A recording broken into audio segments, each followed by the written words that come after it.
Alright, welcome ladies and gentlemen. We are here for the finals of the Rise of the Mortarchs.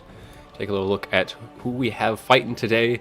In the top half of the bracket, it is going to be RTK Prussian Prince versus EC the Green One. They are going to be our first matchup. Going to be a best of 3 semifinal, and then after that it will be VM Evenstar versus XMT Ice Power for the second one. And we'll see who is going to be facing off in the best of 5 finals after that. Our first 2 contestants are lined up and ready to go in our lobby here. The first picks and bans is going to be Prussian Prince is going to be going Greenskins. He's going to be banning Counts and Lizardmen. Pretty standard bans for there. Greenskins really struggle a bit with the Counts, Lizardmen, and then the other undead factions maybe a little less so. But those are really the only bad factions, and Greenskins are a pretty good leading pick for a faction. And then EC the Green One, he is going to be going with Beastmen. He's going to be following up with that. Going to be kind of 2 rush factions going to be facing off against one another. Greenskins do have a little bit more flexibility in that department, but the rush is still going to be quite strong for the Beastmen here. We're going to see who comes out on top. And I'll let them know they can start when ready.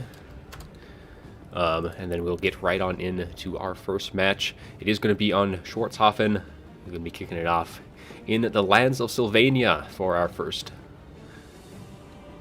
Alright, dogs seem nice and relaxed. Hopefully they stay that way throughout the rest of the tournament here.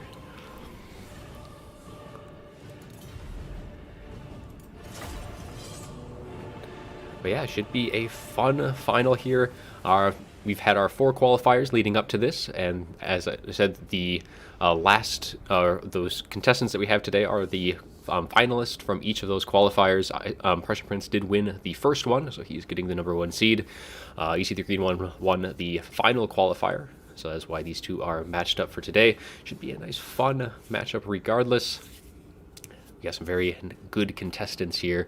I definitely think Green One I think favors some more of the rush factions. I've seen him play quite a bit of Norsca. Obviously, he's feeling very comfortable with the Beastmen as well. I know Prussian Prince, he's been getting into the Greenskins a little bit, but he's very much a Bretonnian main, so I'm sure we'll be seeing some Bretonnia if the Green One doesn't ban them in the next round. But should be some good, fun fights. We're just waiting on both contestants here to ready up, and we'll be getting right on into the good action. Look here. All right, our next contestants are waiting for this one to finish up. Just got confirmation from both of them. But yeah, it should be some good fun. And let me know who you're rooting for in the finals. Looks like we got some EC supporters here. Do try and keep it to the chat to English if you can. I know we got some supporters for Ice Power as well. Should be some good fun indeed.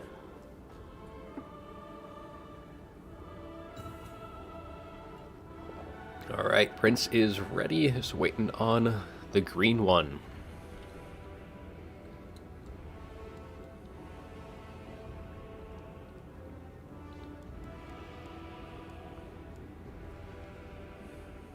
Yeah, so for army compositions, I've seen some Beastmen players go kind of with a spawn rush. It kind of helps with their, lack of good, strong leadership.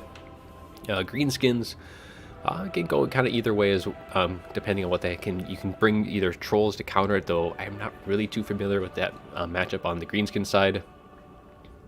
I know the Beastmen definitely do have a nice mobility core as well.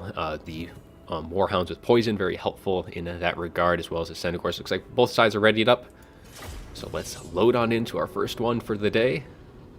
First of many to come. Should be set for a wild ride today. So let's switch on over to the main screen.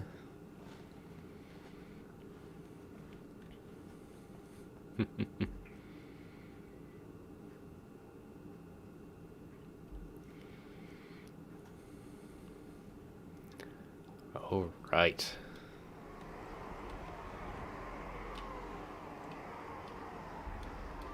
lands of Sylvania will be the battlegrounds for our first matchup of the day. And we have loaded in, we have quite the mobility core for the Greenskins here on Prussian Prince's side. Let's just take a look at what we have. It is going to be Forest Goblin Spider Riders into the sunset. We do have some Goblin Wolf Rider Archers mixed in as well. And then 3 of the Forest Goblin Spider Rider Archers. So 3 of the Spider Riders, 3 of the Goblin Wolf Riders, and we have 4 of the melee variant. And for the infantry, not going to be a whole lot of those. We have some Savage Orc Biggins going to be holding that front line for some really strong stopping power there. And of course there is the 8-Peak Loonies, who is a very good unit there. Pretty much a standard pick in pretty much every matchup. Their fanatics are very, very good, and being unbreakable is very nice as well. We do have the Giant River Troll Hag as well, going to be bringing Spirit Leech, and it looks like Aspect of the Dread Knight, looking to get a little bit of terror, because the overall army is lacking. Actually, there's Doom and Darkness, so that is giving a nice AoE leadership debuff when it is overcast. Also bring in Mither as well to help kind of slow down the assault of the Beastmen. And we also have Grom the Paunch going to be rocking in on his chariot. He's going to be bringing the Language of the Boys. The Great Un is here, as well as Lucky Banner. So given that nice immune psychology when he is in melee, and also providing a nice little AoE buff to leadership, melee attack, base weapon damage, and then just a little bit of staying power for himself. Kind of hold back in the case he gets into any sticky situations with some larger monsters. Now for the Beastmen side, by the green one, he's going to be bringing some Ungor Spearman Herd for the front with some Gore Herds, mixing it in. Just a pretty cheap frontline infantry, but they will be backed up by a little bit more heavy hitters, as we do have those Chaos Warhounds with poison on both flanks to provide a nice little bit of poison and very quick moving speed for the Beastmen to help chase things down. We have a couple of Centaurs as well, but then here is that spawn rush. We have 3 Chaos Spawn going to be on the field, as well as the Minotaurs with great weapons. Going to be armor piercing, bonus versus large, very good unit there. We also do have a Gorbel, also armor piercing, bonus versus large, and he is going to be bringing the Blood Greed, so leadership and immune psychology when he is in melee. We have Slaughterer's Call as well, giving melee attack, charge bonus, and leadership to allies in range, again when he is in melee. Deadly Onslaught, and we have Malagor the Dark Omen for the spellcasting on the Beastman side. He is going to be bringing the Icons of Vilification for a leadership buff, as well as an AoE to kind of counteract that Doom and Darkness that the Greenskins going to be bringing. We have Vile Tide, a little explosion, especially good against low armored units, so even the Savage Orcs going to be quite helpful there, or any grouped up archers. There isn't going to be any range on the Greenskins, going to be very much a rush on both sides. We have Savage Dominion, going to be getting a Cygor summon, and of course Arcane Conduit. So that is going to be the army, so I'll let them know they can start when ready. And we can get off to the races on our first fight. Going to be probably a pretty quick one, seeing the armies that we have before us. And both sides have readied up. And the advance is going to be on.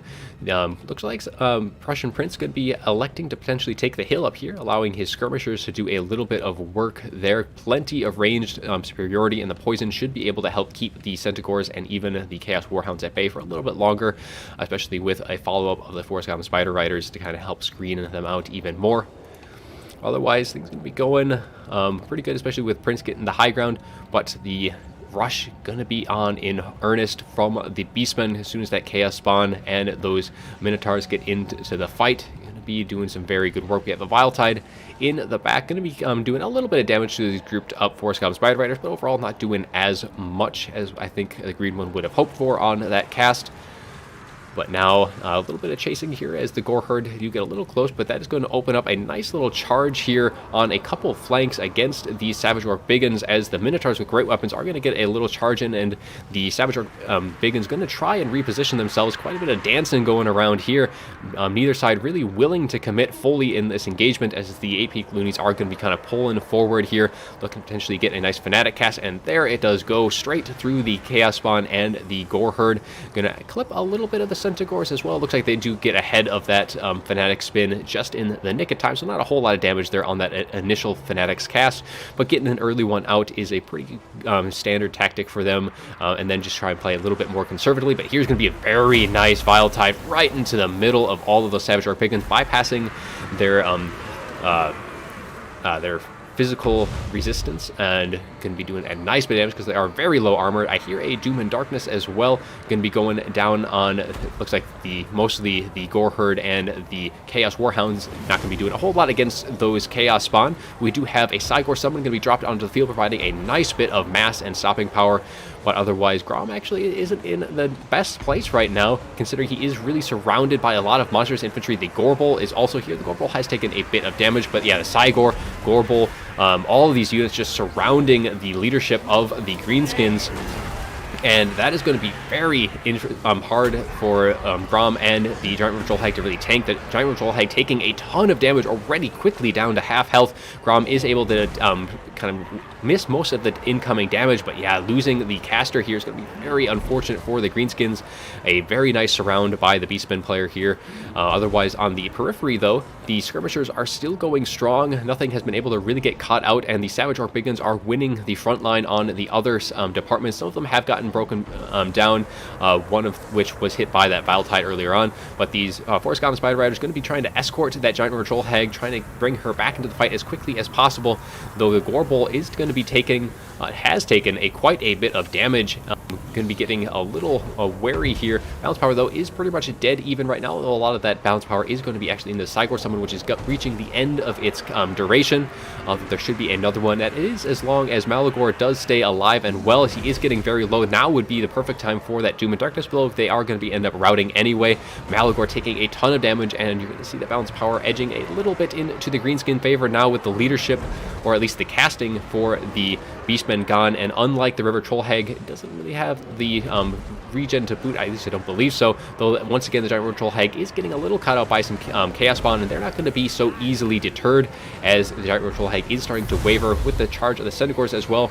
I hear another Doom and Darkness going to be going down. Overcasted going to be hitting the Minotaurs here. That Overcast, I think, was a little wasted here because the only non-unbreakable unit in that group was those Minotaurs, though Malagor has shattered at this point. So that's going to be it for the spell casting. And it's going to be a lot harder now to deal with all of the Savage Orc Biggins, and you can see the Balance of Power is now heavily in the Greenskin favored at this point.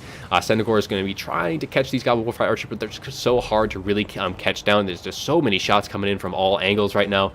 Giant Ritual Hag is still hasn't been shattered just yet, but yeah, a lot of the staying power for the Beastmen. A few units off into the sunset here that have been forgotten, but yeah, it's pretty much just the unbreakable units. We do have the Gorbel, but it's with how low health that Gorbel is, not going to be able to really duel Grom as well as I think the Beastmen would have liked at this point. And I think, yeah, the Greenskins definitely looking very strong here at this point in the match. And Green One does see that, and he is going to withdraw. Unfortunately, that initial gooning chance from the Beastmen, which did quite a bit of damage to that Giant Troll Hag, wasn't quite able to really punch through enough, and Malagor did get a little caught in. I think he needed to stay at least a little bit back in that engagement. I didn't want to be getting caught out, which he did end up doing. Losing that Vile Tide is really kind of a pain, because then you couldn't really deal with the Savage Orc Biggins. They just didn't have the tools necessary to do that. They just do so much damage. The ones that he was able to deal with had a very nice Vile Tide, but otherwise, yeah, just not enough damage output there. Take a look at more of the monstrous infantry. Chaos Spawn, again, not doing so good. They don't really have a whole lot of armor, so they do take quite a bit of damage. And yeah, it's definitely kind of that matchup where it's like you get the Greenskins, who have had quite a bit of love recently, and the Beastmen, who are in desperate need of love in that faction. Hopefully we'll be seeing a bit more of that before Game 3 rolls around. Take a look at the rest of the units on the roster here. Just kind of plucking away with most of the range department. And then everything else was just pretty much screening, keeping those Chaos Warhounds with poison at bay, making sure that the mobility for the Beastmen really just couldn't do what they needed to. They weren't able to really chase things off when things did break, and that Doom and Darkness really did help quite a bit as well. And man, the Savage Orcs, though, they just had so much damage across the board. A couple of them getting 1,100, 1,200, 8 Peak Loonies even getting 1,000, and Grom himself getting 1,800. So very good performance on the Greenskin sides there. And yeah, the Beastmen just kind of ran out of steam, which is kind of what happens a lot of the time with them. So we'll switch back to the between battle screen as the next picks for game 2 will be underway. So we'll hide the picks from the last one, and we'll update the score as well, as Prussian Prince does take an initial lead of 1-0. And now it will be the green one's turn for picks and bans.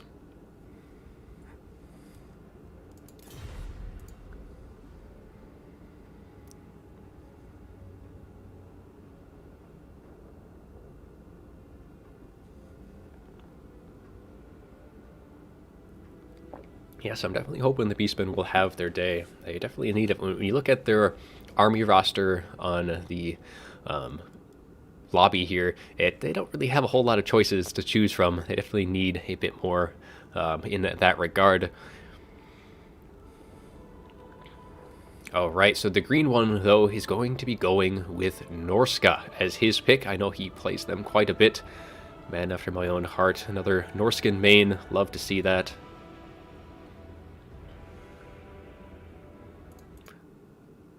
So, and he's going to be banning Counts and Coast. Coast is a pretty common pick here, but that does open the door for Wood Elves. I don't know if Prince necessarily going to be too all confident with playing Wood Elves. I don't think he plays them by a whole lot.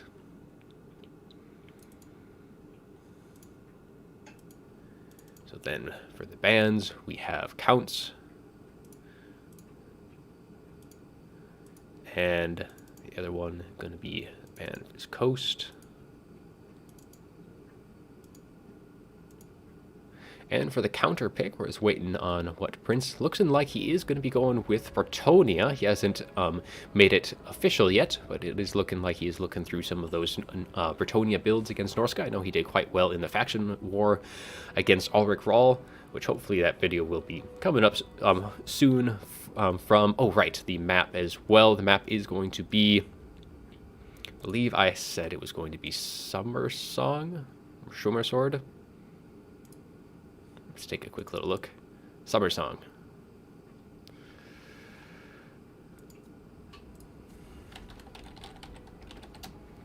All right. So a pretty open map, though. Probably going to favor Bretonnia a bit with their mobility. Norsca can bring a bit of mobility themselves, but they will definitely can't go as wide as Bretonnia. So that is kind of one of the detriments. But normally this is a Norscan favored matchup in a little bit with the Thamir in particular.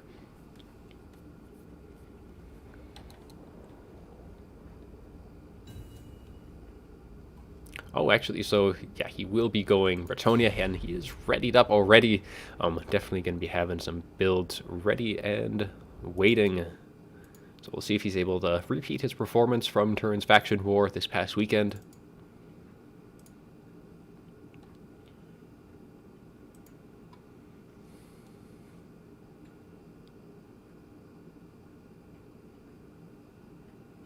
Again, a little reminder, try and keep the chat in English. We do have quite a few supporters for the green one here, but still try and keep that in English if you can.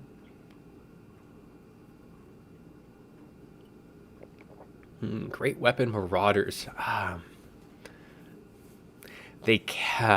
think you still need the shields here. Great weapon Marauders, because like archer spam is strong anyways against Norsca, and it not having that shield just kind of makes that a lot worse. Everything that the Norscans have only has bronze shields. Wolfric might have silver shield, but like even like champions have bronze shields, and that's isn't going to quite keep things at bay with the sheer volume of fire that the Bretonnians can bring. Now, they don't necessarily have to go super heavy in the archer department. They can also go pretty heavy in the cav, in which case the Fimir warriors with great weapons, or just Fimir warriors in general, can provide quite a bit of helpful there, but they do magic damage, so those units that have magic resist definitely can help a little bit in that engagement in particular, and questing knights can help chunk through that damage as well.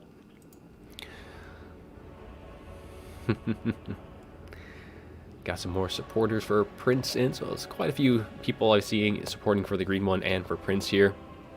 Should be a nice fun.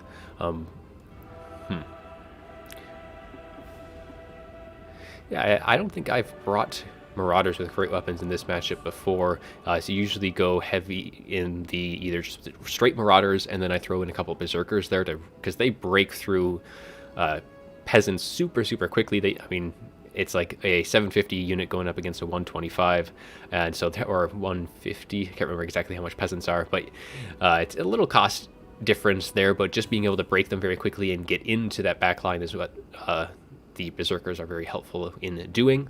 Looks like both sides are ready, so let's load on into the second match of our first semifinal. Going to be Bretonnia versus Norsca. Should be good fun, so let's switch on over to that screen as we load on in.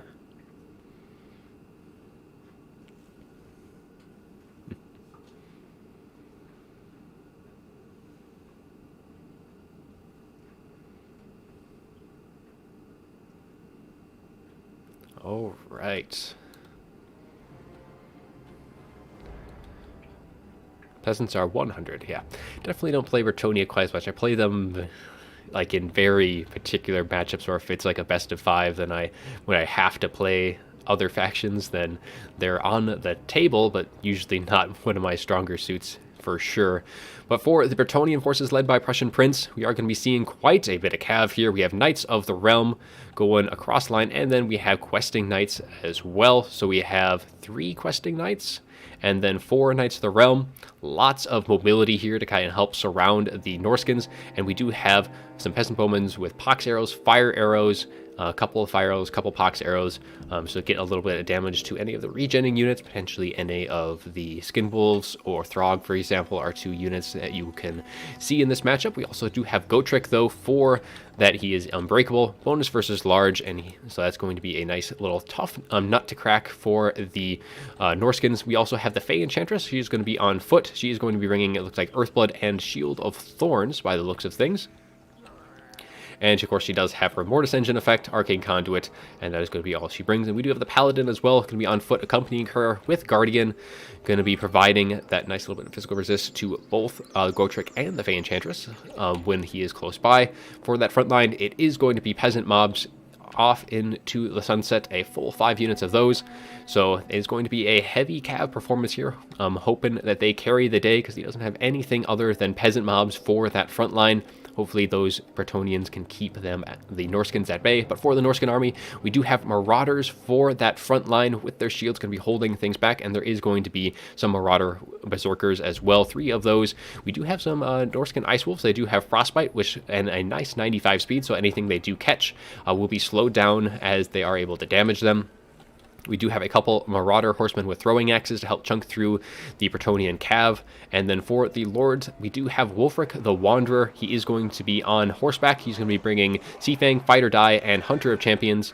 And we do have a Shaman Sorcerer of Metal, going to be bringing just Final Transmutation and Scroll of Shielding, giving a nice 22 damage resist. Only 1 cast though, but if one of the characters get in a sticky situation, you can definitely pop that and keep them in that fight for a little bit longer. We have some Fimir Warriors with great weapons as well, 2 units of those. Actually, one of them is the Miststalkers, so they do have stock. They have Fear and Terror, Armor Sundering, Magic Damage, Armor Piercing, all that good stuff. Bonus versus large isn't necessarily as important when you have a stat line like that, but definitely a pretty good army build, I think, from Norsca and from Bretonnia. Should be a nice, good fun.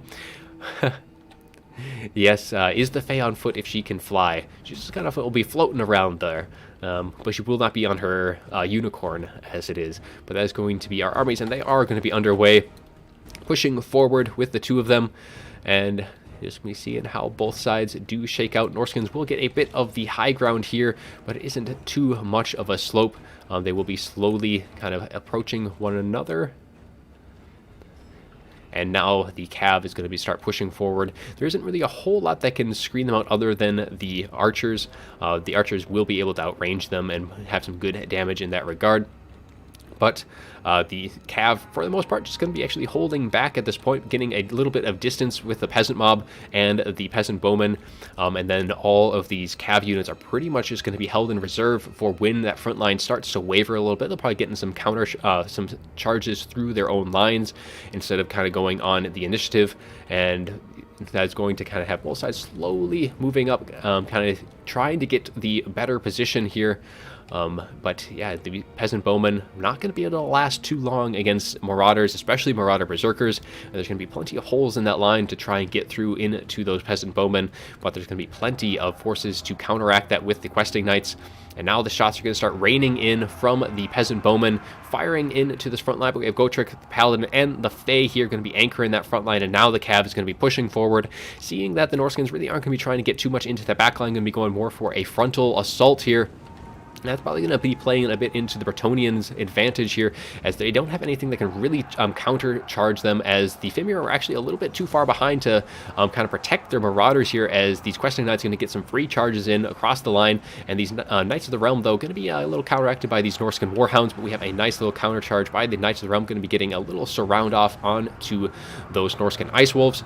But this frontal engagement, there isn't anything sitting around too close by that can deal with Gotrek, the Paladin, and the Fae, though they are going to be saving up for some nice juicy final transmutations. But for the most part, these Questing Knights are going to be able to handle these Norscan Warhounds very easily. We do have the Miststalkers coming in. Now, the Questing Knights will probably like to avoid taking that charge, but that is actually who they are here to deal with, is those Miststalkers and the Fimir Warriors. But here is that final transmutation. We also had a boat going through as well, going through right through that group of peasants. But yeah, all of these units hitting that final transmutation, overcasted, and actually the Fae is going to be routing right now. It looks like Wulfric was able to get some good damage off to her. He had Hunter Champions on. She did pop Shield of Thorns before she did, so she was able to get a little bit extra physical resist.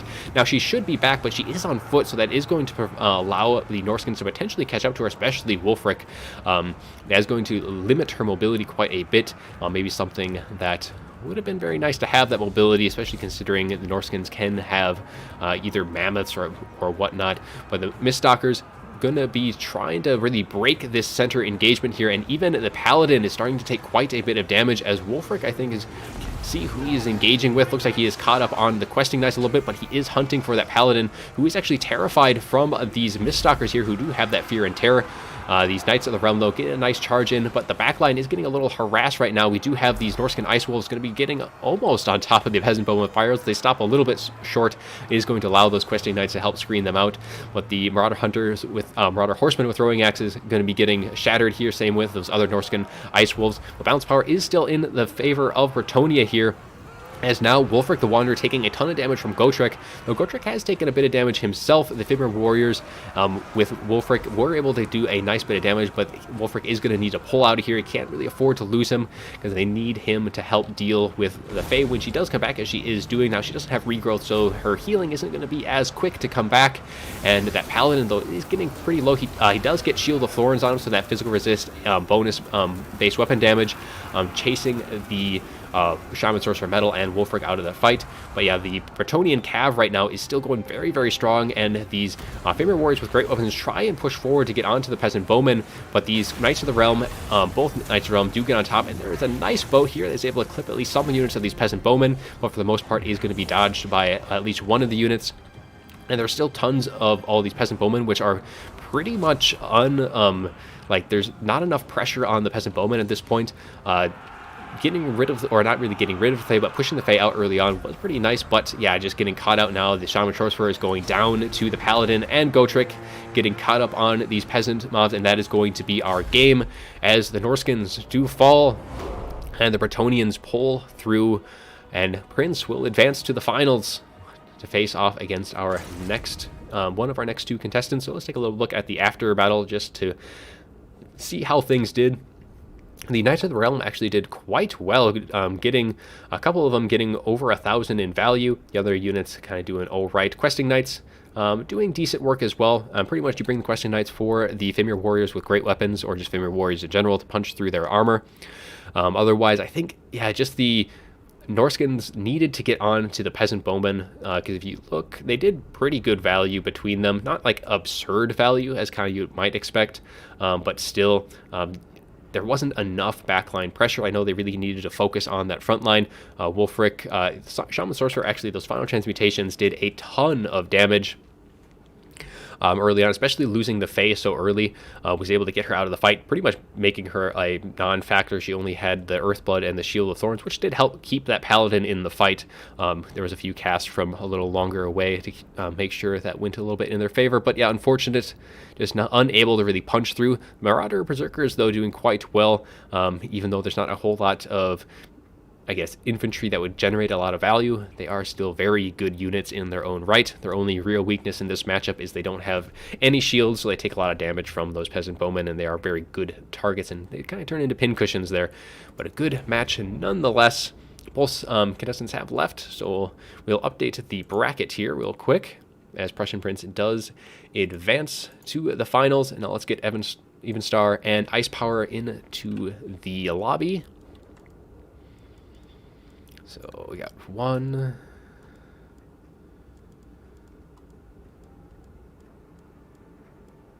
There we go.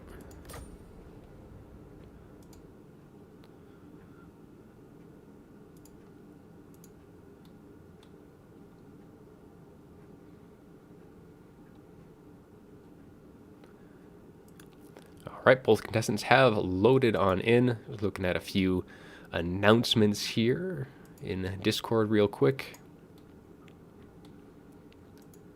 All right, so let's update all of the information on the board.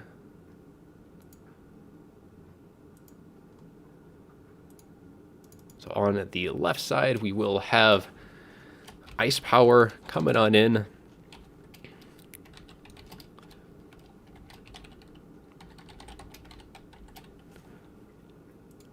He'll be up against Evenstar. And the first map is going to be Schwarzhofen as well.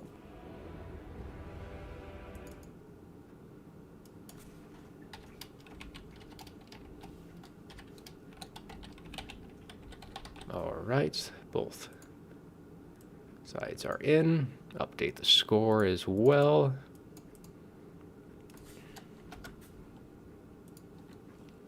All right, so on the bracket, Evenstar has first pick. Oop, there we go.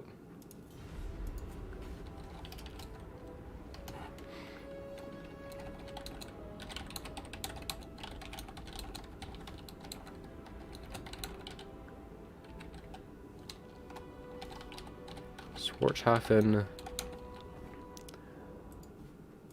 Oops. All right. Yeah, Schwarzhofen for one map, and then we have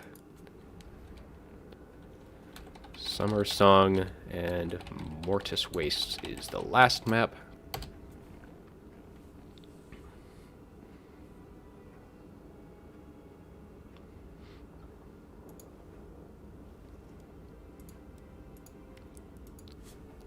So, and then Evenstar picks first. All right. There we go.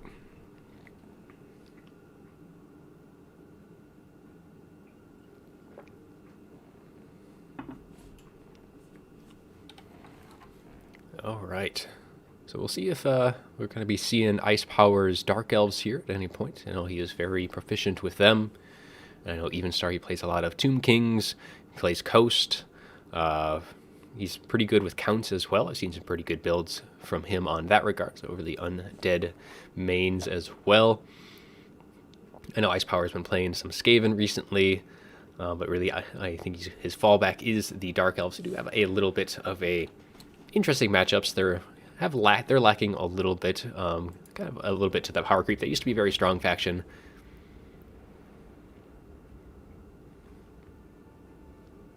Everything else looks good.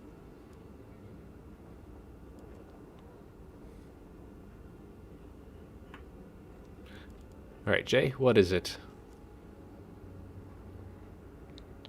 Did I miss another comment? No, doesn't look like it.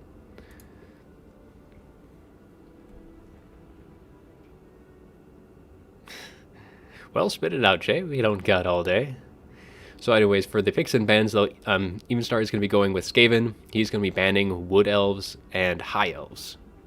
Actually, that is kind of an interesting... Wood Elves, not so much, but High Elves, generally, I think Skaven have the advantage there. Or at least there's some good builds to really help deal with them.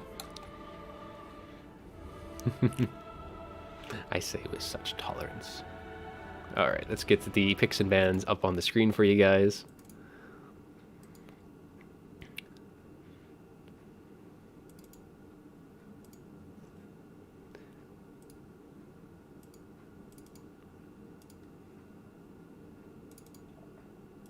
Banning Wood Elves and High Elves.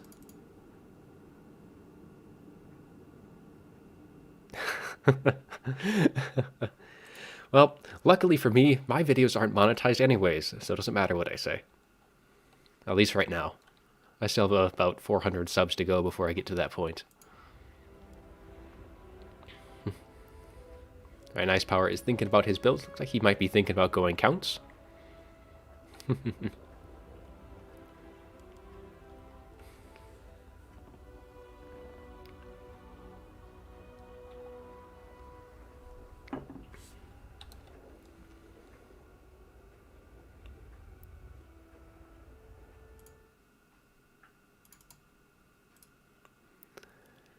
Alright. So, looks like Icepower still thinking about what he wants to go with. He was looking at Counts and Greenskins, are two factions I've seen him looking through. We'll see which one he ends up going with in the end.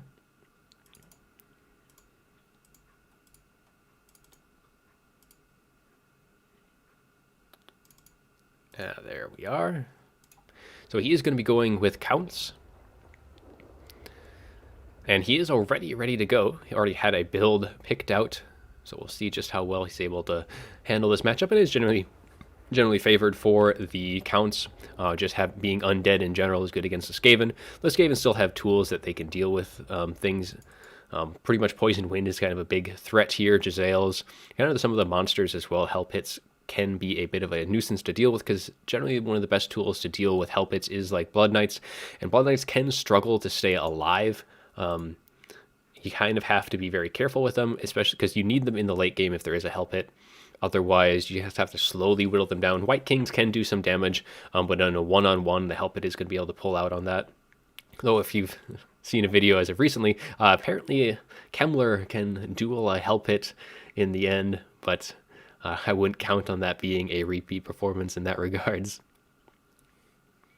Achilles, you played nice in chat too.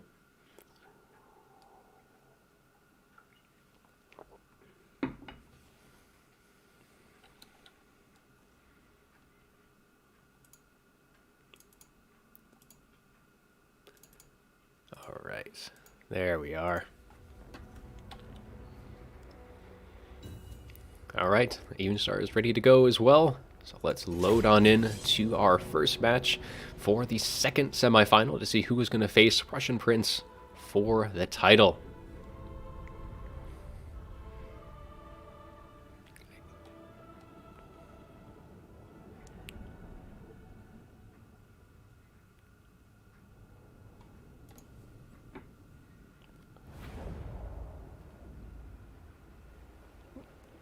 I might have to get some more coffee after this match. Alright, both sides loaded in. Let's switch the screen on over.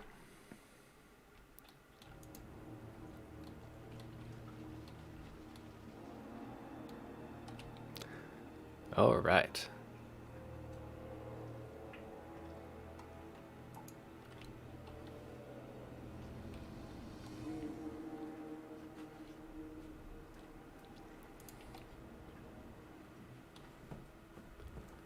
It looks like that first series was pretty quick here. We're not even at the 40-minute mark. We're already loading into our second series of the day. Take it a little bit longer to load on in. Kind of going all across the world with these contestants. We got Evenstar over in Russia, I believe. Icepower's in the UK. I'm over in the States. So hopefully everything's going to be going all right, as we're pretty much hitting all the corners of the globe here.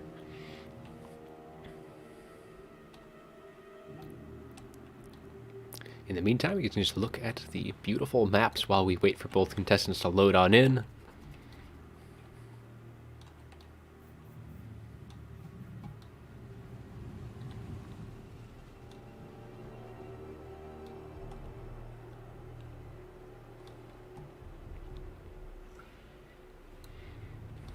Well, hopefully we do end up loading in here. Getting already down to a third of the way. Got some more ice power supporters in. It's kind of a jump. Oops, didn't want to do that. There we go. End up shifting the whole thing. There we go. Now we're both loaded on in. Hopefully that's not going to be a sign for what the battle's going to be like. But we do have Counts versus Skaven. For Ice Powers Counts, we do have a Manfred von Karstein going to be up on a dragon. He is going to be bringing Spirit Leech, Invocation, Raise Dead, as well as the Master of the Black Arts. Black Arts, not Arcs. And so he is going to be getting a nice bit of magic. So it is kind of the Arcane Conduit equivalent here. And so he's going to be looking potentially kind of Spirit Leech down any of the characters. For the rest of the options here, we do have a couple of Vargulfs on that flank, and we have some Crypt Horrors, and the front line is going to be, we have some Graveguard with great weapons, some Crypt Ghouls, which are a nice little pick here because they really chew through the Skaven Slaves, Clan Rats very, very quickly, and getting into that back line then. Otherwise, going to be a lot of chaffs, more Skeleton Warriors kind of thrown in the mix here. And then for the mobility, we do have a couple of bats to help chase things off. But otherwise, it is very much just going to be an overwhelming force of infantry. Considering your career as a pilot, as I zoom across the field. Now for the Skaven, it's going to be a little bit more of a condensed formation here, as we do have Skaven Slaves in that front. We're going to be backed up by some Clan Rats. We do have the Pit Fighters of Hell's Deep, as well as some regular Rat Ogres, provide a little bit of mass and something that can kind of either bog things down and can countercharge any Black Knights or pretty much anything like that. We do have a couple Brood Horrors on the field as well, which is their speed, poison, armor piercing. They do have terror, so that pretty much just makes them immune to psychology in this matchup.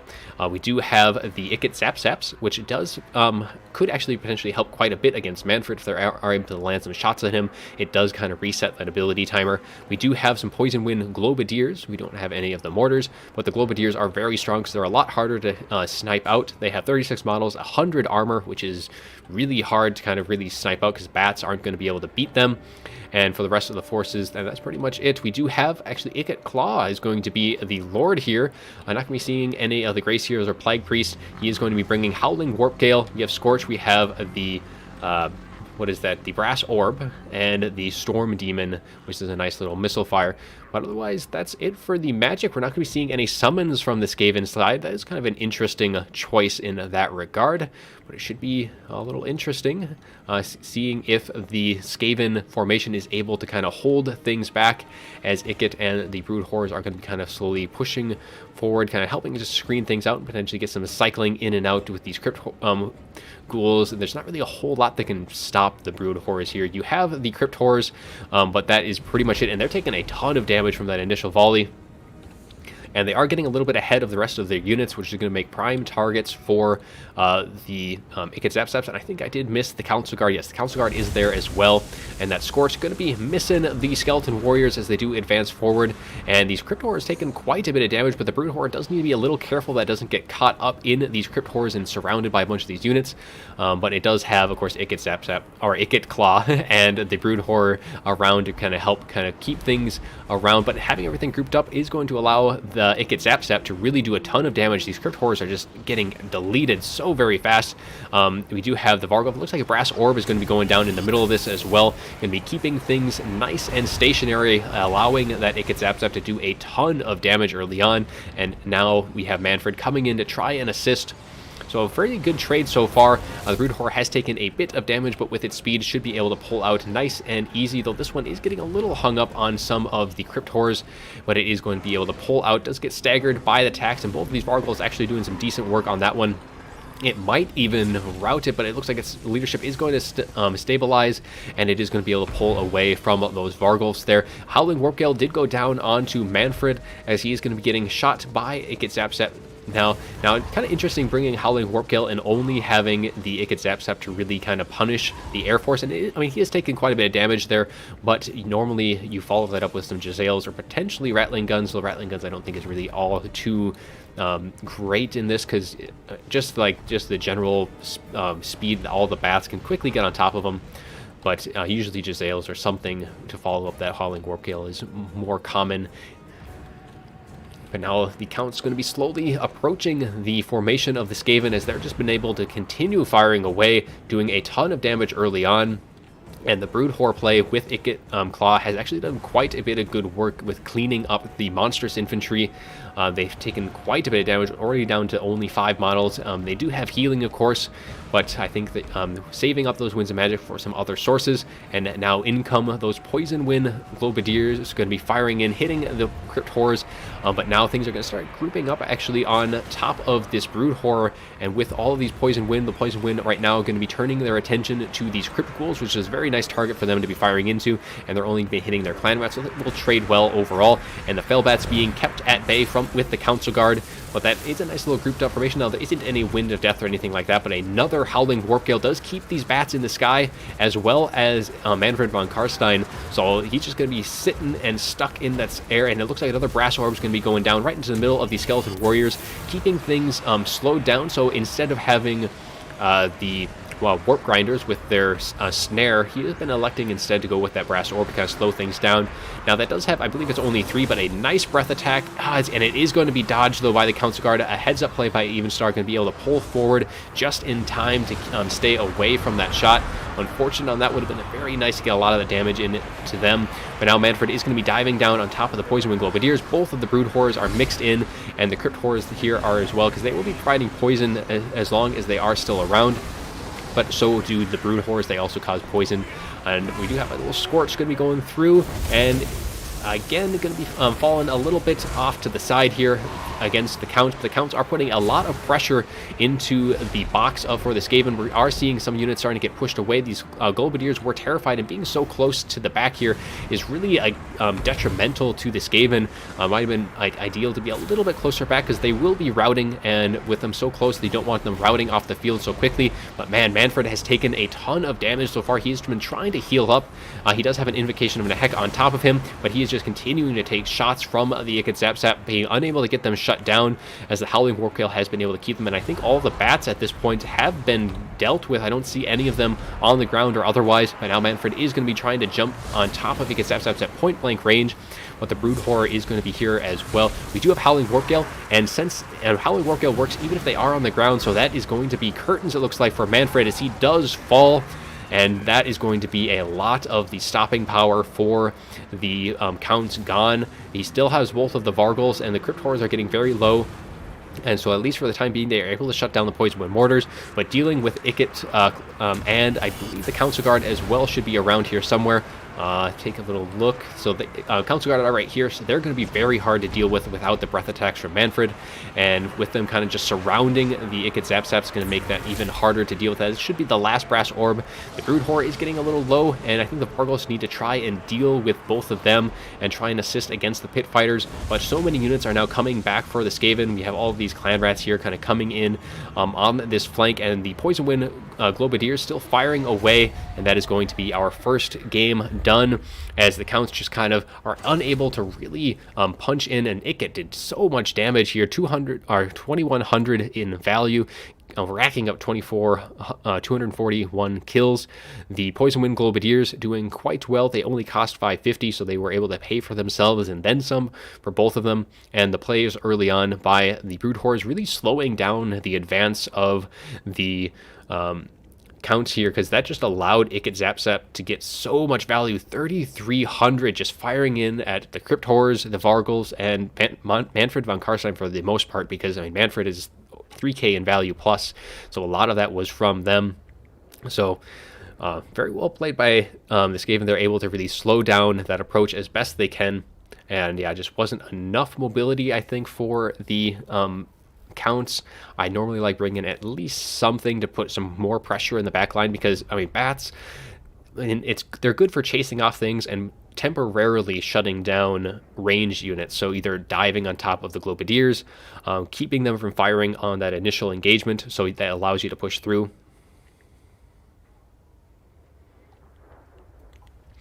I mean, in that regard, it wasn't firing, like, there wasn't any pressure in the back line, and if anything, it would have hurt him more than the Counts, and the Counts didn't try and circle around or anything like that, and there wasn't any fire being pushed in that direction, so it wouldn't have made any change there. If Ice had tried to kind of push into that, it would have been a little different there, but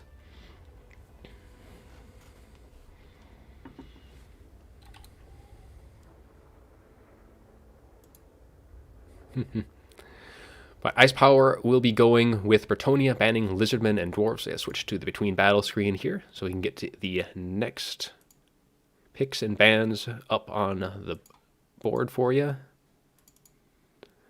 So quickly with the Bretonnia pick. And he's going to be banning Lizardmen and Dwarves.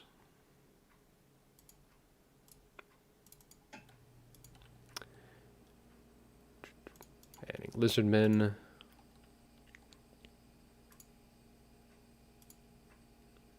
And banning the Dawi. And Evenstar is going to be going with Greenskins.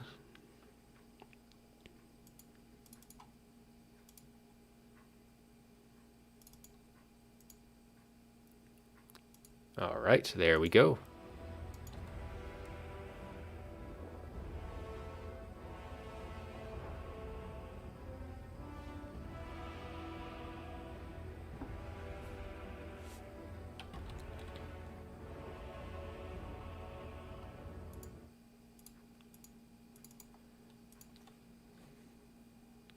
All right, looks like Ice Power is already ready to go. So just waiting on Evenstar here for his picks, for his, I guess, for him to build his army.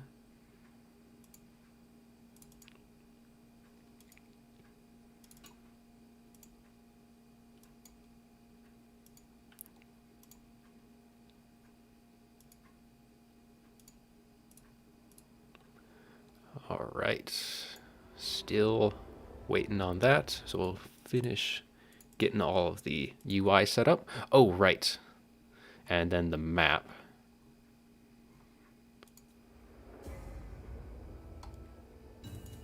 There we go.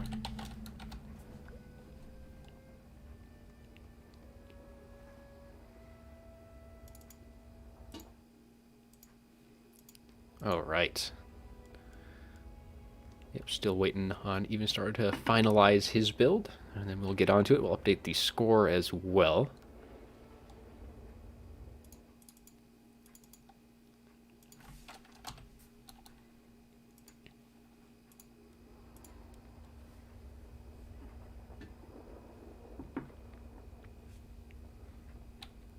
All right, so Bretonnia and Greenskins.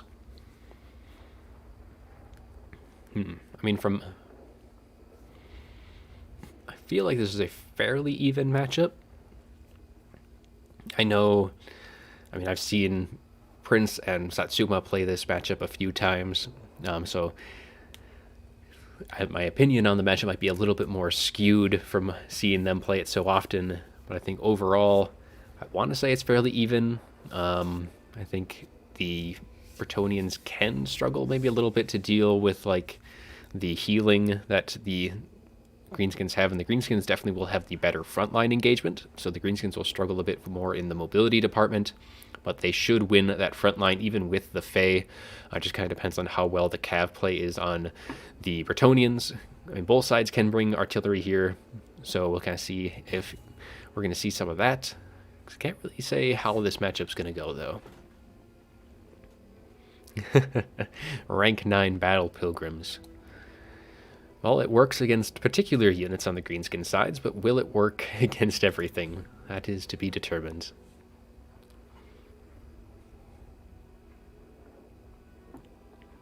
All right, let's see.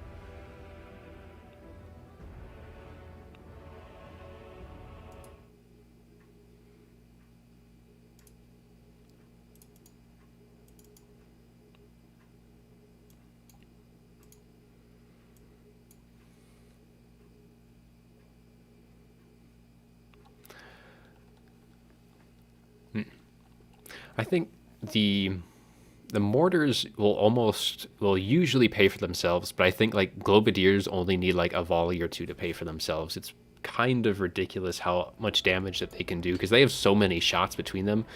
Even though they have very small range, like it's just the poison wind is so strong, and the mortars can get sniped out before they're able to really get a whole lot of shots in because they only have 9 models. Yeah, mortars have 9 models versus the 32 I think the globadiers have.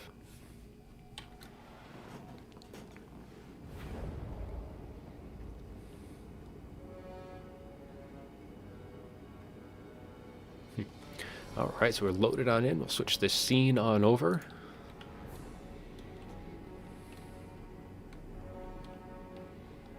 We'll see if Bretonnia or the Greenskins are able to pull through. If the Greenskins have their day, Evenstar will be advancing to the finals. Otherwise, we'll be facing a rubber match on Mortis Waste after this. If the Bretonnians can win for the lady.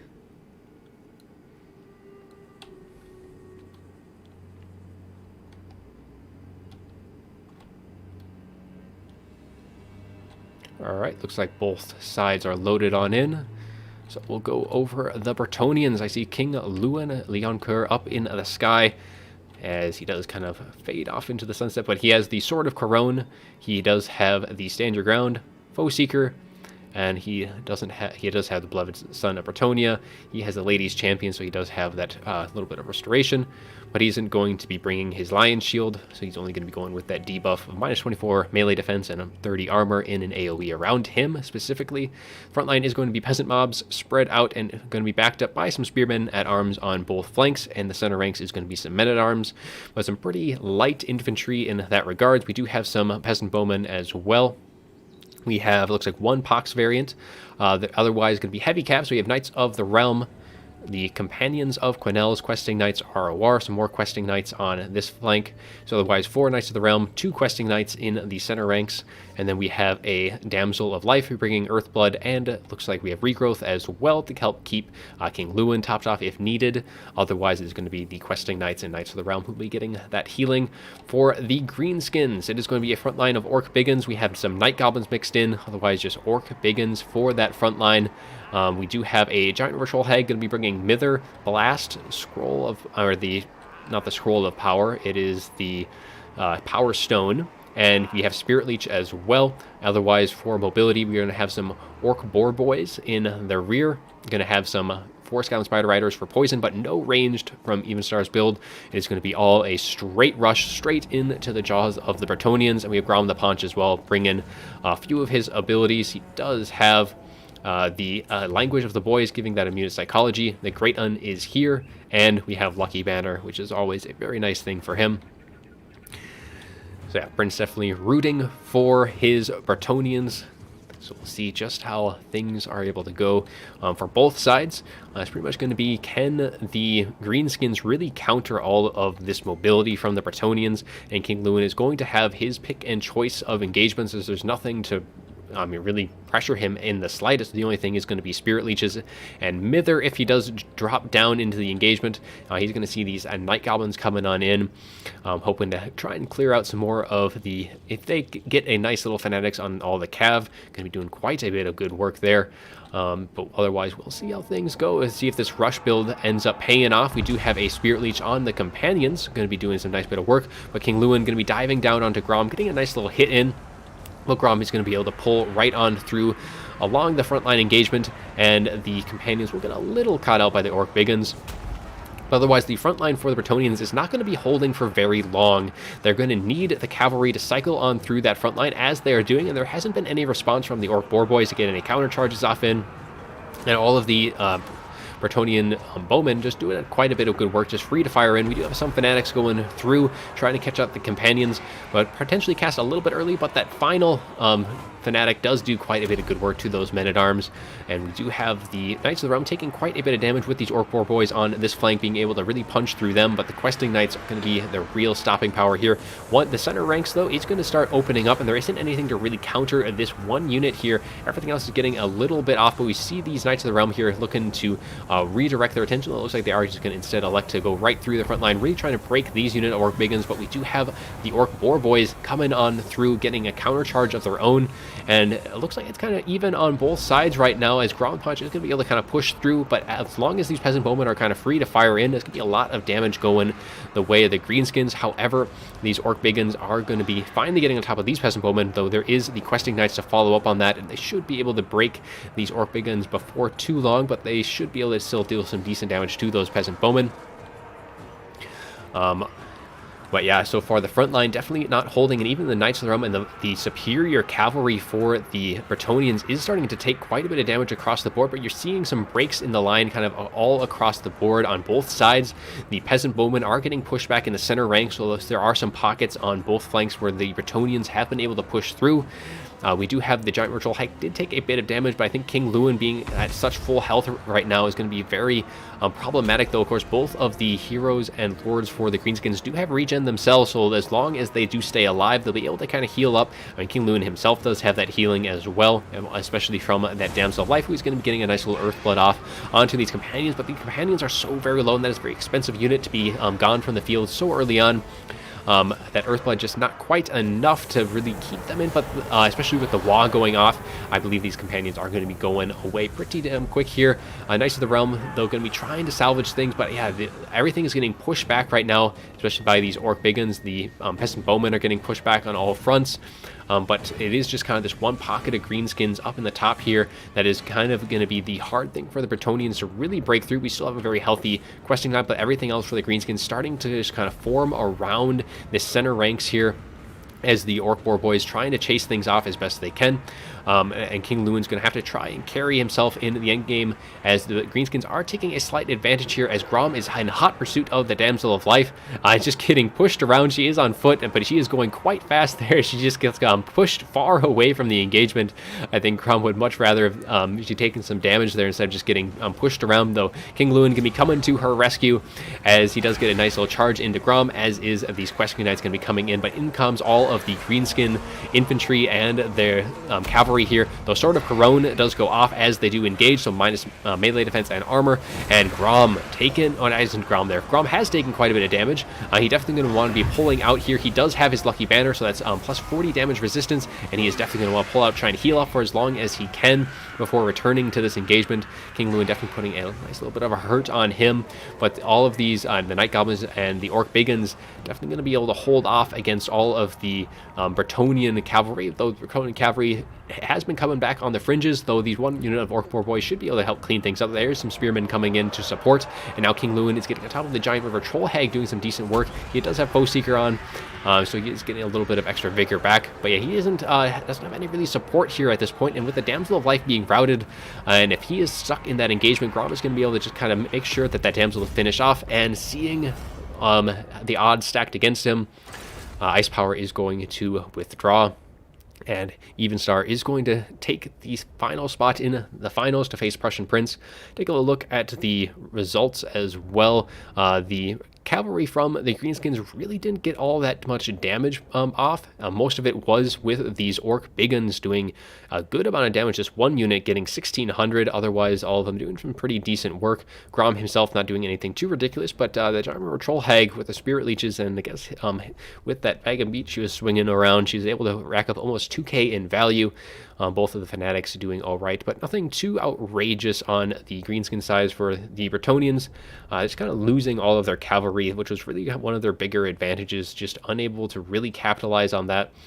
Their center ranks got pushed back, making all of these Peasant Bowmen kind of fall away from the rest of the formation, and King Lewin just wasn't able to get as enough damage off earlier on to really kind of make a difference there. So unfortunately, Bretonnia does fall, and the Greenskins do advance. So looks like Evenstar is back in the fight here. You can see it does rejoin, and Prince also be joining on in. So I know you've been sitting around. So the lobby is open, the spot is open, so you can join when ready. We'll update the scorecard as well. And kind of clean up this. There we go.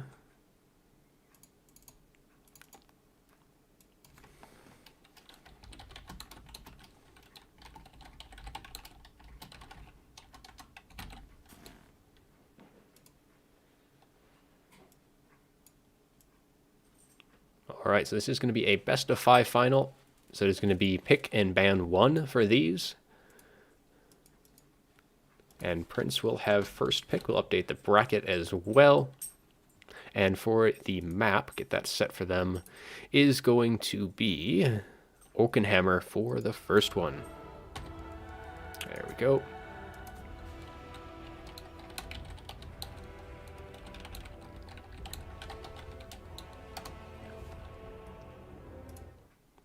So over to the bracket.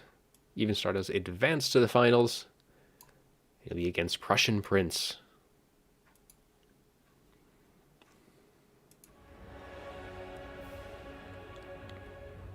Yep, definitely well played by Evenstar there. Able to overwhelm the Bretonnian front line there. Wasn't able to quite hold up against the Biggins. And the Bretonnian Cav was unable to deal with both of them. And it was a little hard to make things work in that regards. Now we have the finals, best of 5. We'll see which side is able to carry through and take the crown, or at least the title of Mortarch.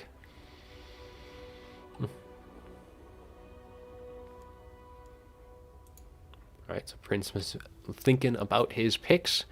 Best of 5 picks and bans definitely kind of makes it a little bit harder. I'd say it's a little disadvantage to be picking first, just because you only being able to ban one faction. Yes, best of 5. Yeah, just being only able to ban one makes it a lot harder, so it's pick and ban 1. Yes, welcome Vistek, cheering on Evenstar for the finals. Should be some very good matches for the finals. I'm really looking forward to it.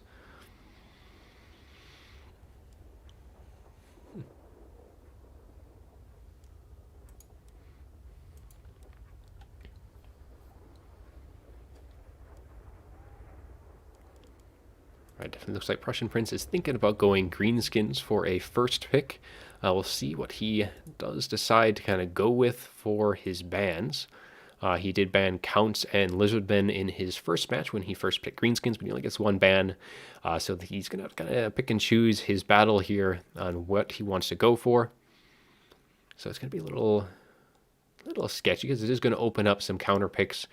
I know some Greenskin players have been having some problems with some other of the new updates, but we are going to be going Greenskins, banning Counts for our first matchup. So we'll update that. We got Greenskins going to be banning Counts. So Evenstar definitely does play quite a bit of Counts. So taking that particular matchup out of the books, though he is also very good at Tomb Kings, which he does have selected, though he's had that selected from the get-go. I have seen him play that matchup, so he might be going for that, but he's going to be going Coast instead. Very well-practiced Coast player as well. Definitely played quite a few Coast Greenskin matchups against Satsuma a couple of open faction wars ago, so had quite a bit of practice in that regard, so we might have nailed down a build or two to kind of work against the Greenskins. So we'll see just what's going to be on the docket for this fight. It is going to be a rather open field on Oakenhammer. So Coast's going to have quite a bit of space to fire away if they do choose to go a little bit longer range. Update the counter pick as well.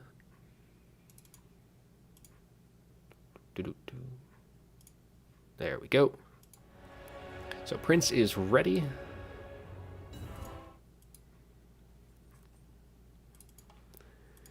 Just get the picks and bans set up here so we have a list of everything for the rest of it. We don't have to look through chat to figure out what everyone has picked so far. There we go.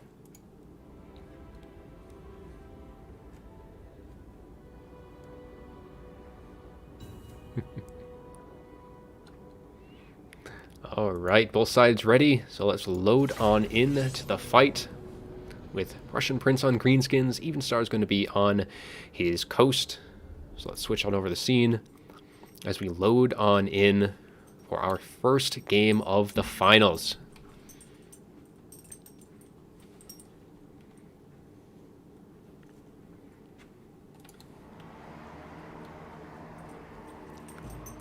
Alright.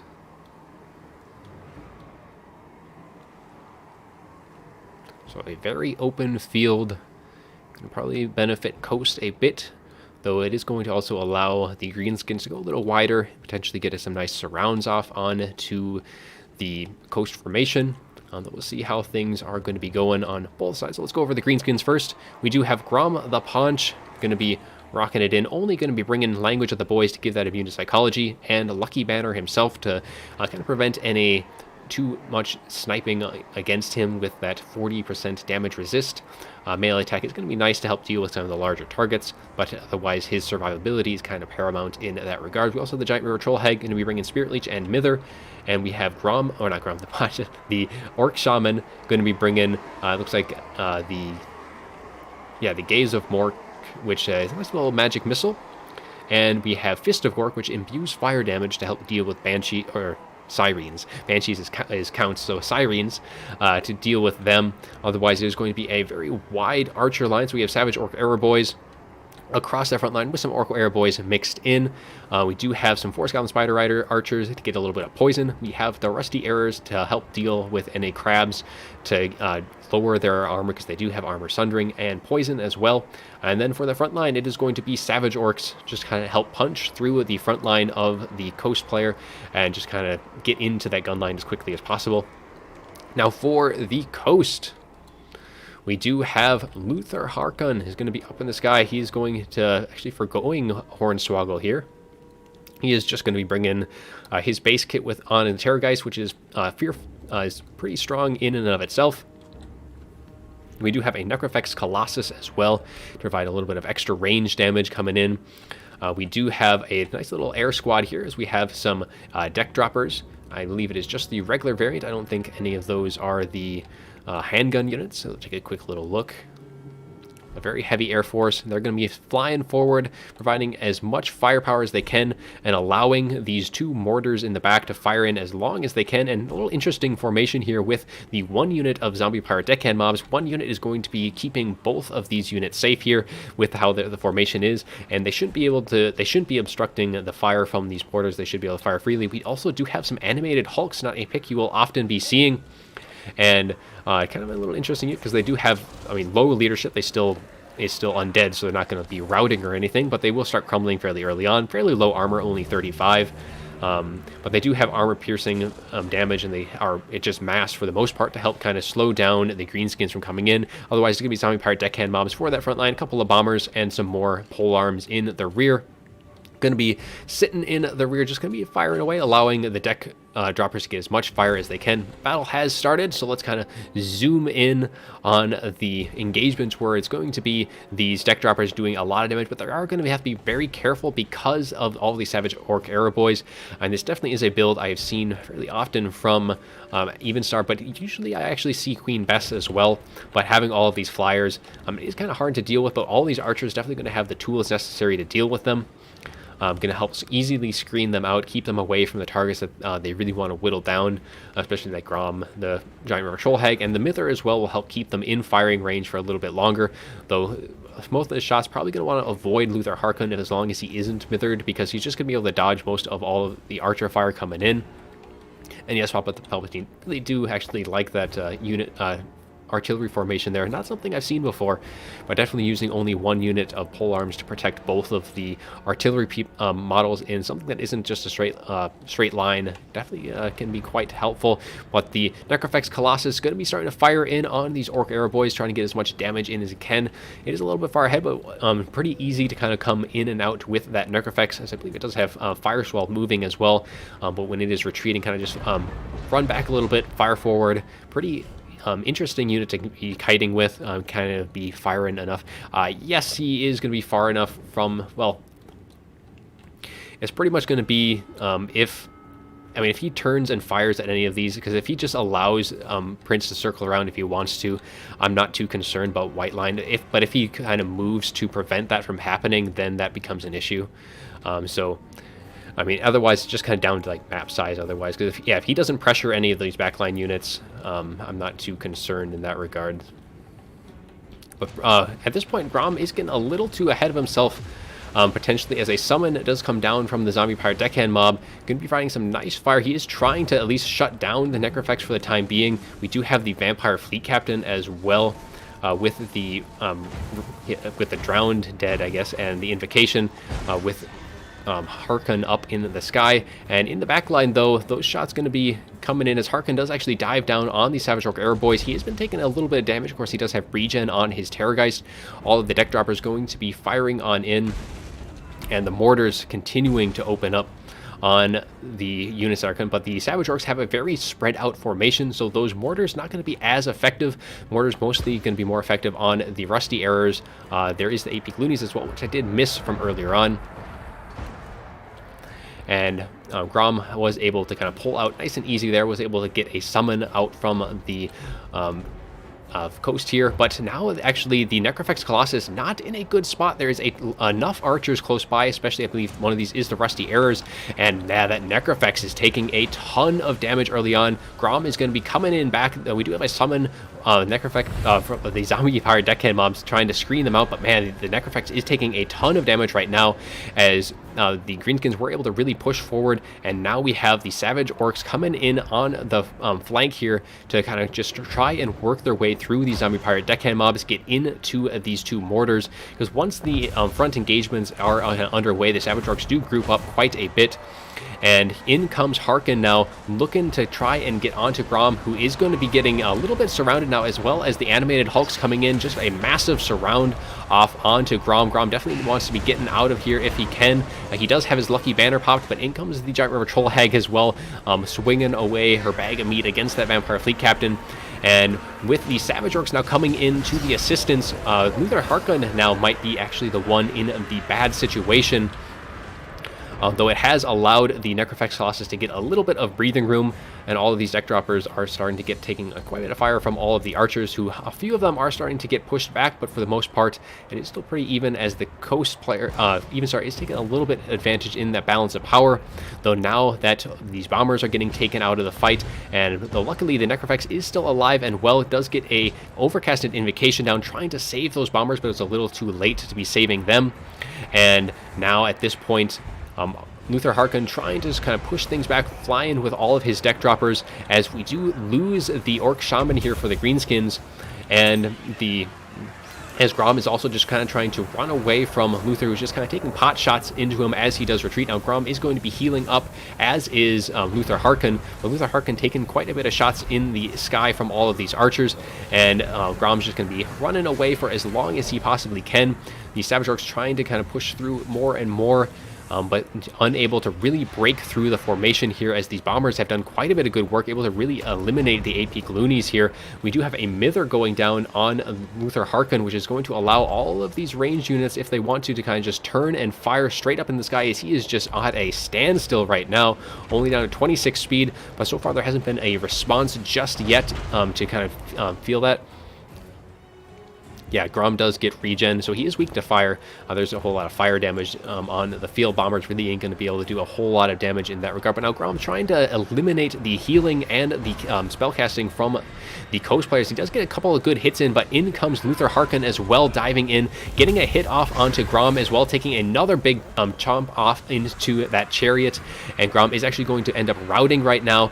So unfortunate for the Greenskins there, but luckily I can't really decide which way he wants to route. Looks like he's going to be routing in a very beneficial direction for the Greenskins, going to be healing up, but one of these deck droppers looking to be peeling off and chasing down that unit, and Greenskins just haven't really been able to get into the formation of the coast player here, as the Necrofex Colossus, taking a ton of damage early on, ended up being kind of a lot of wasted damage in that regard, because it's still continuing to fire away. All of the deck droppers are really hard to kind of deal with as the shots slowly breaking off more and more of these orc arrow boys, as Grom is still getting chased off by the deck droppers. It does return, but he is still wavering. He does pop Lucky Banner to get the damage resistance and try and heal as much as he can, but the shots are going to continue raining in, and all of these deck droppers just kind of chasing things down. The Orc Shaman is shattered, and things not looking so great for the Greenskins here, as they've just been unable to get into these mortars, just weren't able to get all of the archers in range.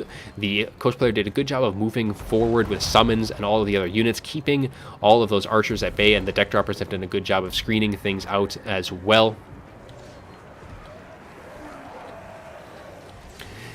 Yeah, Grom is definitely one of the stronger picks here. He definitely can get a little caught up in units, but yeah, the regen is just so important here. But losing, yeah, the Giant Troll Hag's now gone. The animated Hulk's keeping her in place, as Luther Harkin is going to be able to finish her off, and I think that is going to be it. There's just not enough.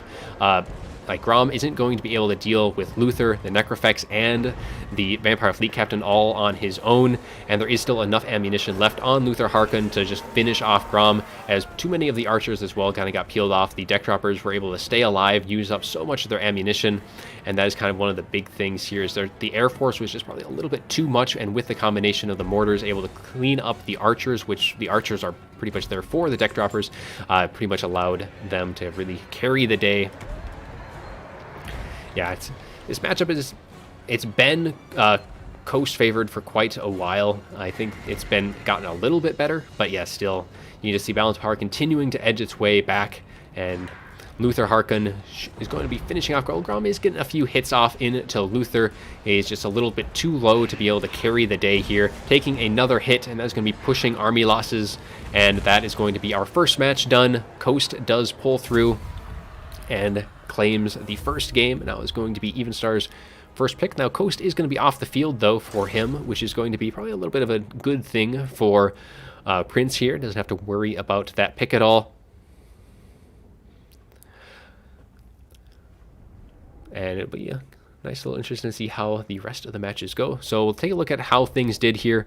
The air units didn't really get a ton of value. It's just that they were just pestering there. They were keeping the attention of all of the archers focused on them, and were just unable to and they're also there to chase things off. Necrofex hitting 1400, Luther getting almost 2k in value, and the mortars as well did quite well. But overall, nothing too outlandish in terms of damage output.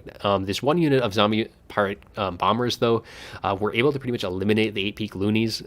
Did a ton of damage there. The other one was shut down by archers. And if we look at the greenskin side of things, the rusty arrows did quite well.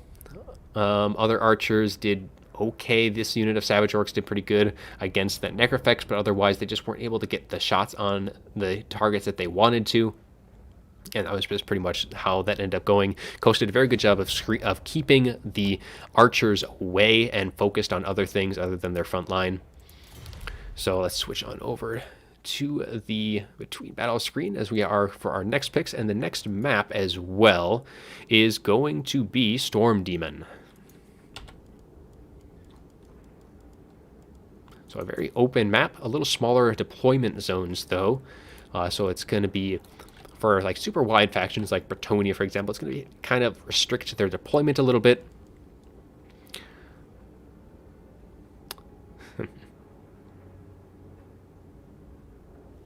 But yeah, otherwise it's a pretty open map, a little bit of terrain to kind of worry about. So any gunpowder factions might struggle a little bit.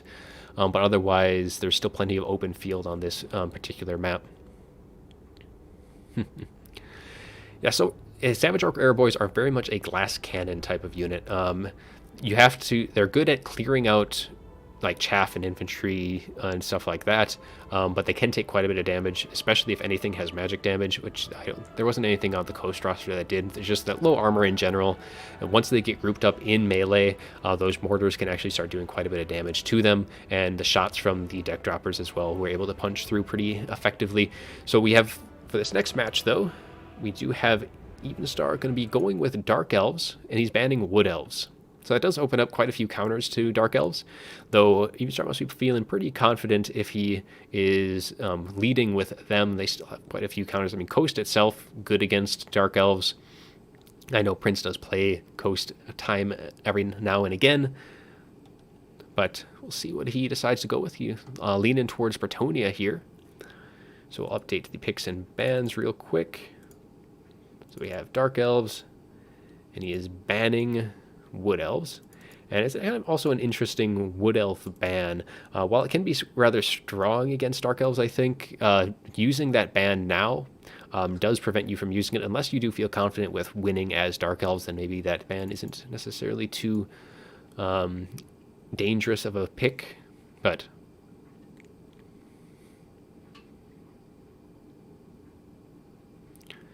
so it looks like Prince is going Bretonnia, so I'll set that for now. He hasn't officially selected it, but we'll see what he ends up going with.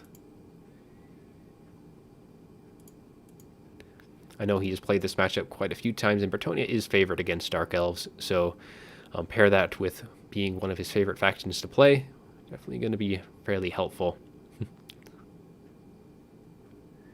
Yeah, VP Cavalry of Guns. Well, you do have the Lamprey's Revenge ROR, so the Rotting Prometheans do have, it's kind of a mobile cavalry. It's just they have a ton of armor, very hard to deal with. But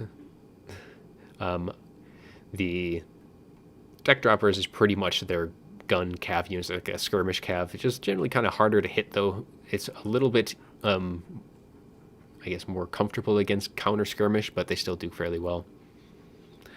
Anyway, so it looks like Prince is going Bretonnia. He hasn't selected it just yet.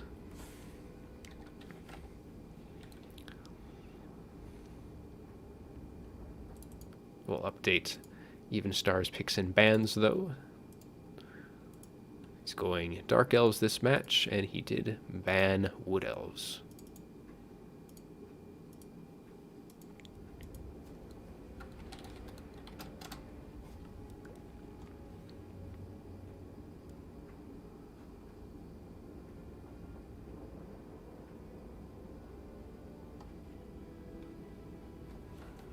Well, it depends, Legion. Is that an African or European swallow that is carrying those coconuts? The European swallow, I don't think it's going to be able to carry the coconuts.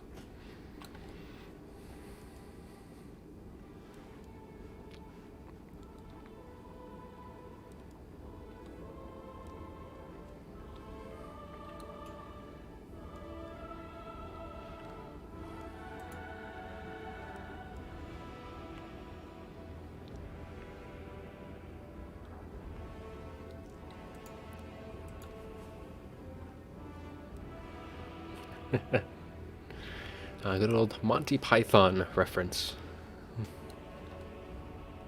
Watched that movie quite a few times.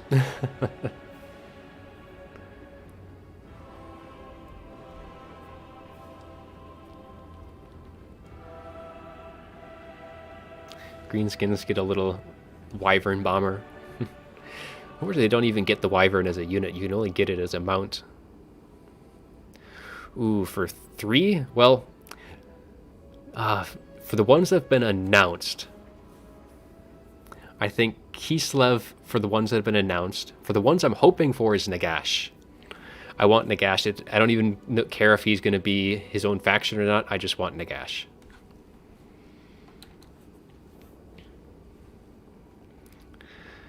So that's, if in case you didn't take the whole theme of the tournament, Nagash is really the one I'm hoping for the most. However he is added. So actually Prince is going to be going Coast by the looks of things. So we're going to update that little pick instead. Took a long time thinking of that. But he's going to be going Coast instead.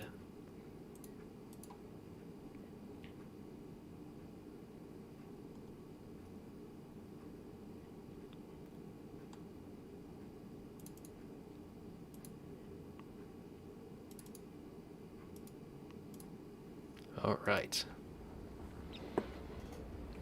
Yeah, because I know there's actually a mod in the works right now for Nagash. So it would actually kind of be a shame if Creative Assembly ended up adding him in as a faction before that was done, or like right as it finished.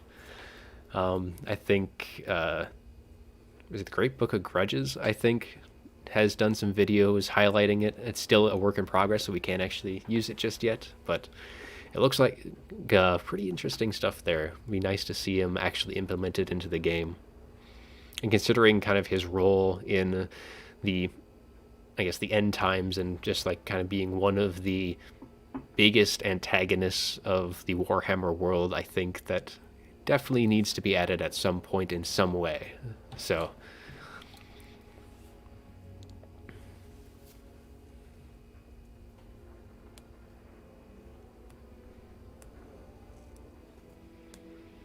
yeah, for Warhammer 3, gonna be seeing some fun. Cathay is gonna be interesting. That was the kind of thing most people, I think they wanted it, but didn't expect to see Cathay into the fight.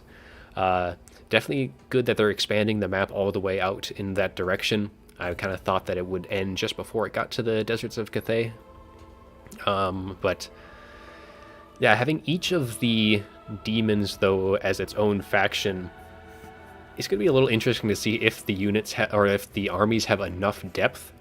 Because if I know from like just looking at the army rosters kind of briefly, and from talking with a few people, the individual demons didn't have quite enough variance. Overall, the overall demons, they had enough, but I think if you break it down individually, it could be a little shallow, and that's kind of one of my fears with those factions.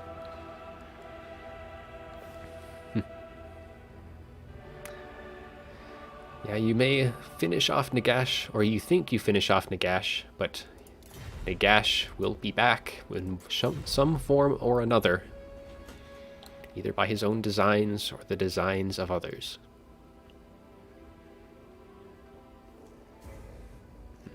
Looks like Evenstar is ready to go, so Prussian Prince just finishing up his build, and then we should be getting underway for our second match. Speaking of which, gotta update the score as well. Evenstar is up 1-0 after all. There we go.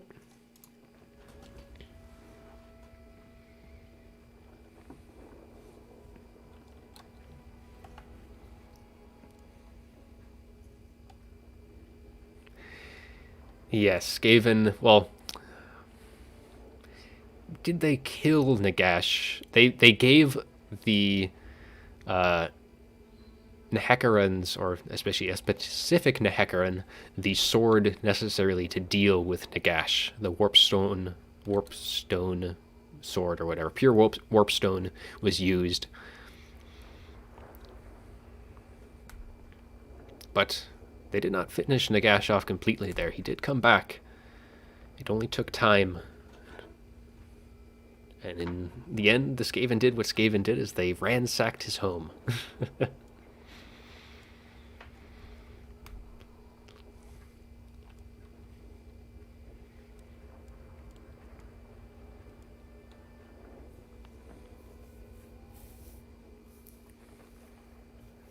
Well, unless I'm missing some particular, the Skaven didn't want Nagash to know that they had helped in defeating him, because they knew what he'd do if he found out, or if he survived.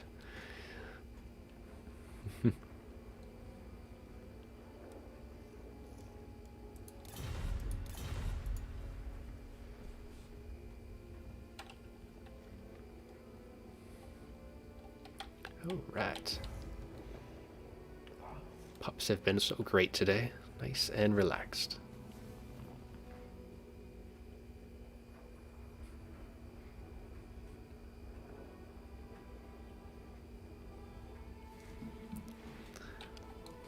Yeah, he came back and all the warpstone was gone from Nagashazar. And there was just a ton of Skaven lying in wait. Well, not necessarily lying in wait, just had taken up residence.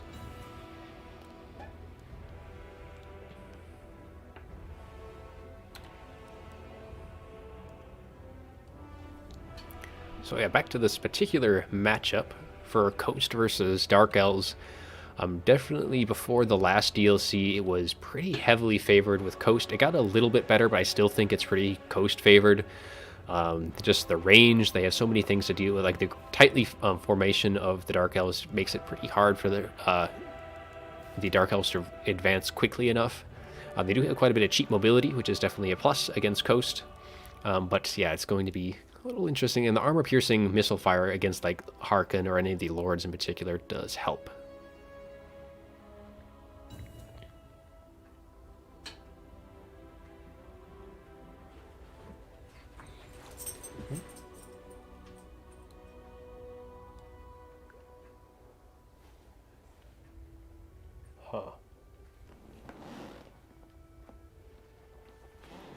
Well, Prince is ready, so we'll load on in, and I gotta take a little look to see what the dogs are on about.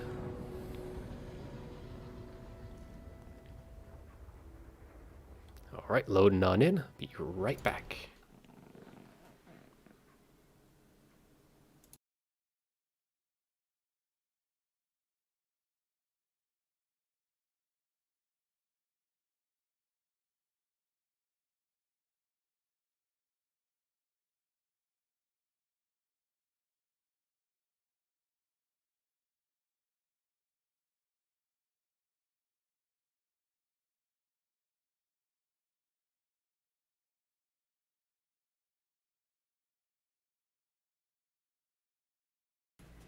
Alright, we are now back. Heard something at the front door, but...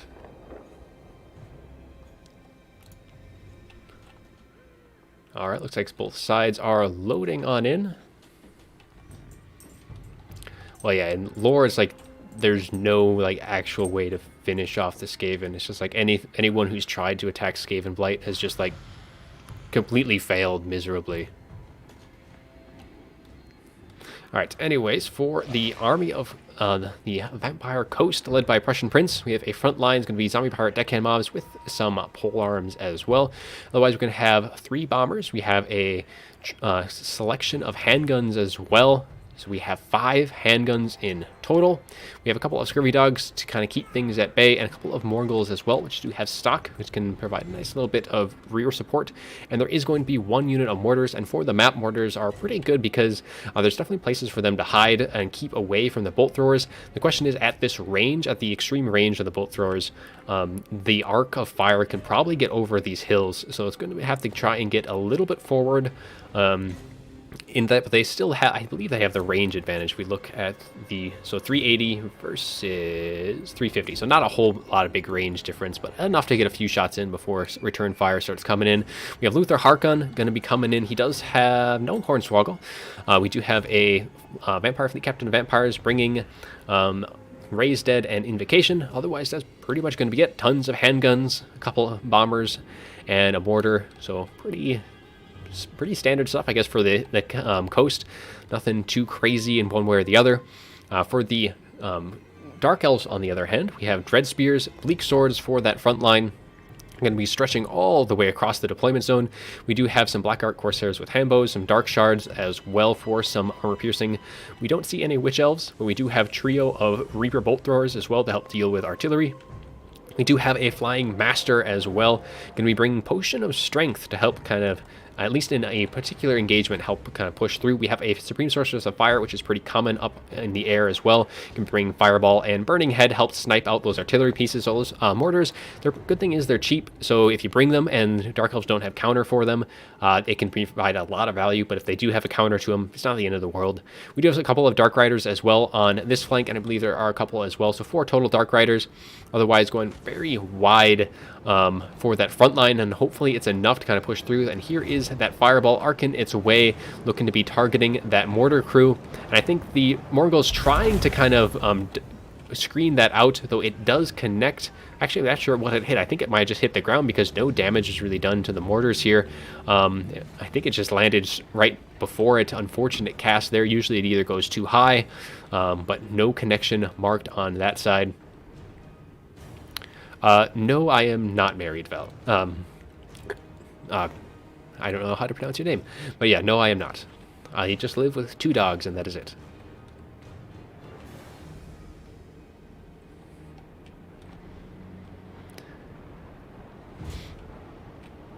Alright, so now another Fireball is going to be arcing its way downtown, trying to clip out the mortar. And again, the shot, actually, does that one? No, it does not connect again. Follows just a little behind the mortar, and with how the crew is, it doesn't hit the crew or the mortar, so unfortunate luck so far on the fireballs. But the coast side is going to be pushing forward.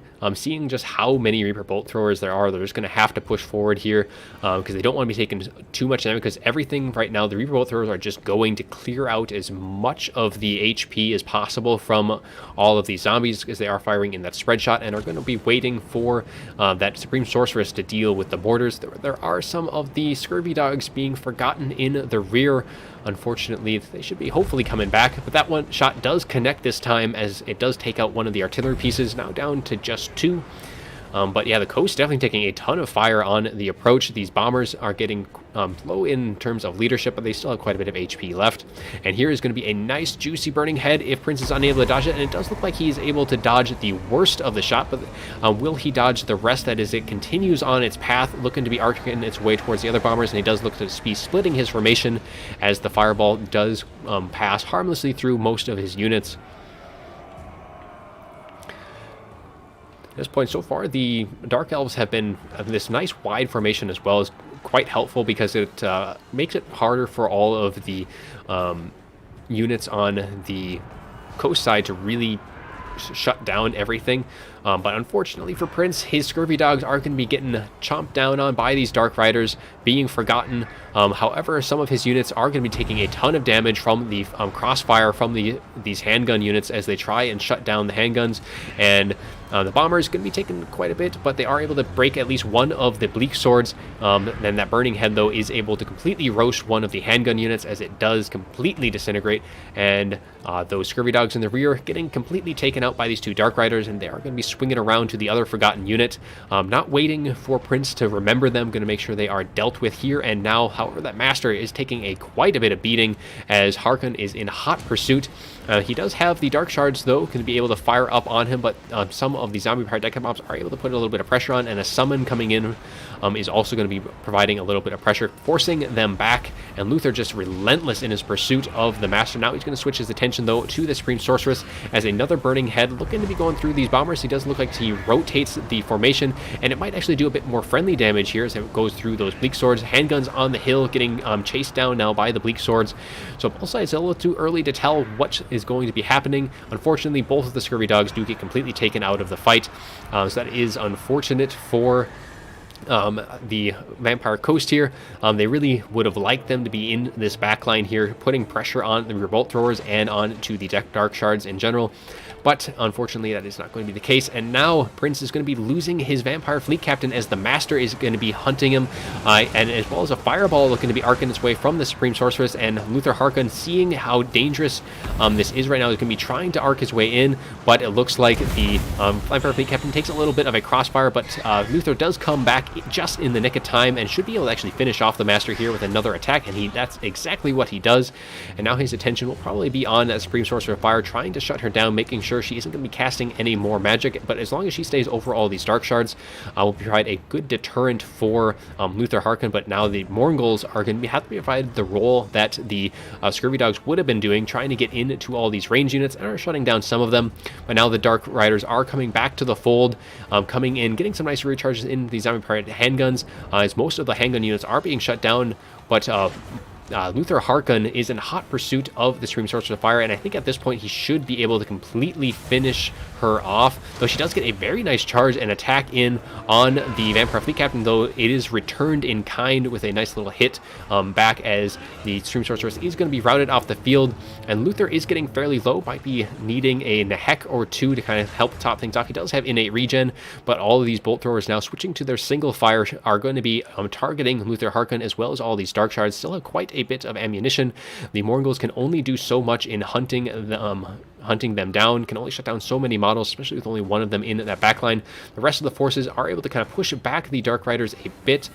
These handguns still alive. He is able to kind of finish off the Supreme Sorcerers of Fire, so the magic is gone, but at the same time they might be losing the magic on the coast side, as well as these Dark Shards are, not the Dark Shards, the Blackheart Corsairs are firing in to the Vampire Fleet Captain, might be trying to get something off at this time before she does go down. And I think things are looking a little grim for the coast, even though the bounce power is pretty even at this point. The Vampire Fleet Captain is starting to crumble, and all of these Dark Shards and range units are going to be able to focus down Luther Harkon. He is able to push off these Reaper Bolt Throwers, terrify them from their unit, but yeah, all these Dark Shards doing so much damage. The Morngulls with the pole arms might be able to really deter everything else, because if they are able to stay alive, they do have the hunger after all, so they can kind of heal things up. But yeah, now the balance power is in the Dark Elves' favor right now with how much damage Luther Harkon has taken, and he needs to kind of pull back, retreat back to his gun units himself, because they have so much ammunition, and with how low these Dark Shards are, if they're able to target those Dark Shards and peel off these Bleak Swords, this one unit of handguns can do quite a bit of work, as these Morngulls, though, are just really getting focused down by everything that's left. And yeah, Luther Harkon needs to heal up as best he can. He is starting to crumble, though, so I don't think he's going to be coming back to the field. He is slowly losing health. He is regenning through some of it, but overall he is taking more damage than what he's gaining. And if he is unable to regain his leadership, I think it is going to be a game, set, and match for the coast. So luckily for Prince, it is a best of 5, so he does have some more opportunities to come back, but he's going to have to be putting on his best performance from here on out. Yeah, I don't think the Vampire Coast is going to be able to shut down everything. Evenstar has played it very well, keeping everything very spread out, so things can't be shut down by like summons, for example. If one thing was shut down, usually that's kind of what the Coast does, is keep their stuff spread out. I think Prince just forgot too many of his units. The Scurvy Dogs being forgotten was very unfortunate as well. And yeah, Dark Elves definitely going to be winning here, especially now that Luther is gone. These Morngulls not going to be able to win against all that is left. Even if they get on top of some of the range units, there's plenty more to continue firing in, and that is going to be army losses. And the Dark Elves do pull through, and that is going to be all she wrote for this matchup. Let's take a little look at the after battle report. So the Reaper Bolt Throwers doing a lot of good work, doing a lot of HP damage overall, just really with that spread shot earlier on. And once the things that were dealt with, like the Bombers, for instance, once they were dealt with, able to focus down Luther and the like, and the Dark Riders, heads up play by Evenstar, seeing the forgotten Scurvy Dogs in the back line, was able to kind of go finish them up before Prince was able to realize that they were back there. Morgulls did okay, and again, the Mortars were able to get shut down by the Supreme Sorceress, and the Supreme Sorceress was pretty safe for the most part in the early matches, early on in that battle, with all of the Dark Shards in play, as well as the Bolt Throwers. Luther couldn't really push her back far enough to allow the mortar to fire in. Otherwise, the rest of the units were able to kind of chunk through the front line of the coast fairly well, and the Dark Shards as well, getting some decent value. This unit able to get 1,400, a lot of damage into Luther Harkon there. We swing on over to what the coast did. Yeah, the handguns, just unfortunate for them, just not able to do a whole lot. Luther did pretty well, was able to shut down the Master. Speaking of the Master did, I thought he'd get more damage there. He'd actually did some decent damage to the Vampire Fleet Captain, but with her just on foot, that damage wasn't too considerable in terms of overall value. But well played by the Dark Elves. They're able to win a unfavorable matchup. So let's switch on over. Yes, Prince commenting the dreaded RTK reserve strike again. Yeah, those poor Scurvy Dogs being forgotten. Definitely could have provided a little bit of sway, especially cleaning things up. But unfortunately, that was not to happen. Yeah, having a lot of dogs against Dark Elves is very helpful. Morgulls are nice because they have stock, but they're mostly helpful because they have stock if the Dark Elves are forced to come to you. In this matchup, the Dark Elves definitely had the ranged advantage, which is kind of an odd thing to be saying against Coast, but we're able to make sure that Coast kind of got pulled apart there, able to get the Dark Riders where they needed to, and then we're able to just wear everything else down. So now Prince going to be going Bretonnia, banning dwarves. Gonna be pulling out the stops. If he's gonna go down, he's gonna go down with his best faction. So giving him the best possible advantages here. Bretonnia. And he is going to be banning dwarves.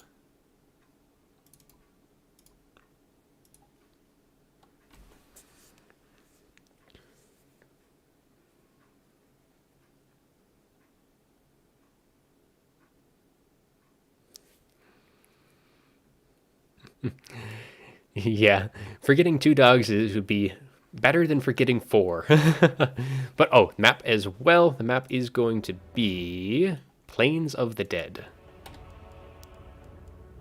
Oops, displaying spiders. Plains of the Dead.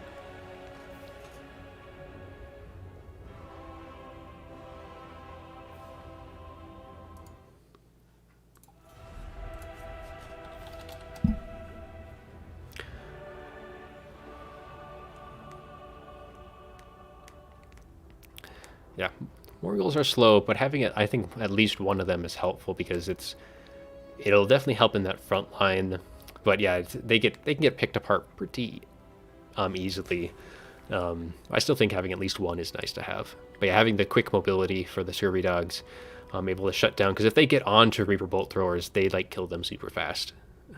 Like any artillery crew.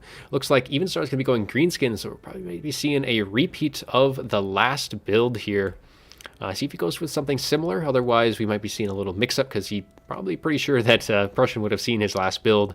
But Prussian Prince is quite proficient with his Bretonnians.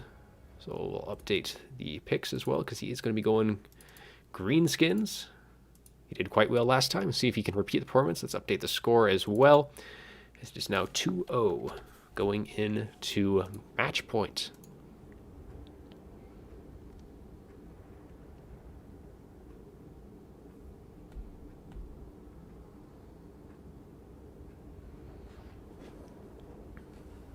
Yeah, because if you have the dogs, you need the Dark Riders, as Tank is saying.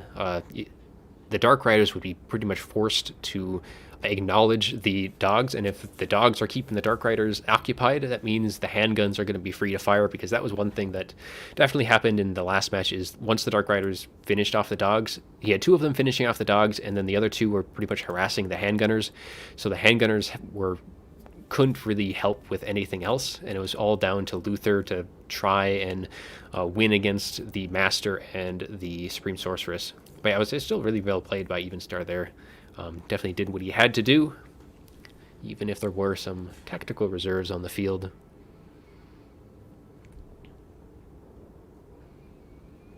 So while they're picking their armies, we'll update the Game 3 picks as well.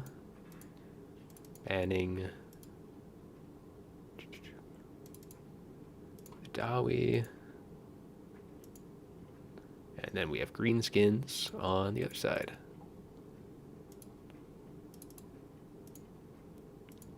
There we go, all set.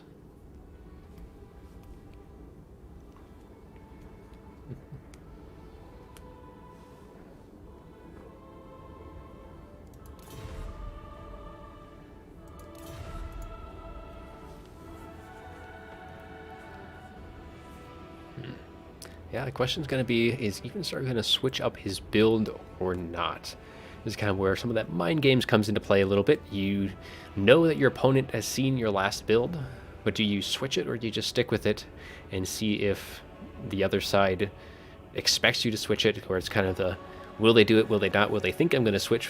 It's going to be, we'll see what happens. Though if Evenstar is confident with that build, I think he might end up just sticking with it, regardless of what Prince has seen. So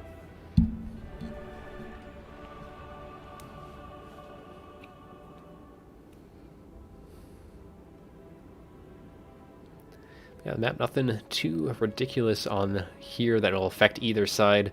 There's no big hills, there's no real any terrain. It'll just be in the sands of Nehekara. I believe this is where that map is.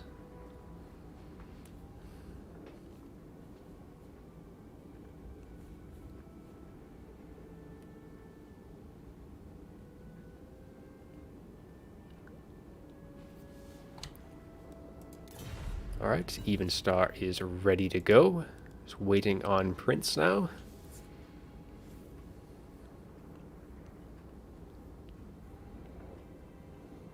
Should be a fun matchup regardless, but Prince definitely needs to win this if he wants to continue the series. He'll have to win the next 3, which is going to be a daunting task indeed. But at least with if he is able to win here, the next one he will be able to counterpick, and then we'll see just how the final few matches go, if there are any.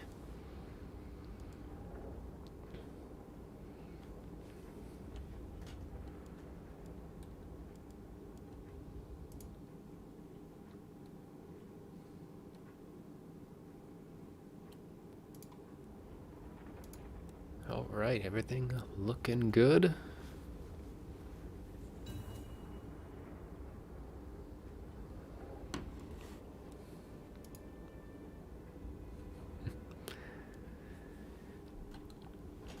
Yep. You have to win 3. It doesn't matter when you win them. You just have to win them. Luring Evenstar into a false sense of security before pulling out all the stops.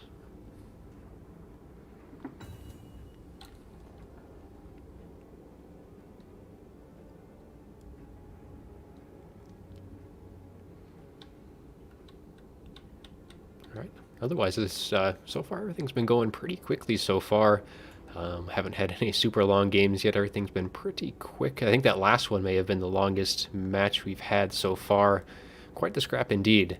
Looks like Prince is also ready, so let's roll on in to Game 3 of the finals. It's do or die for Prince here. Definitely biased a little bit. Both are TK, so we definitely got to be... I'm rooting for Prince, but at the same time, got to be as impartial as I can be. So let's switch on over to this scene here as both armies going to be loading in momentarily. We're going to be getting the daylight version here, or I guess in the twilight hours.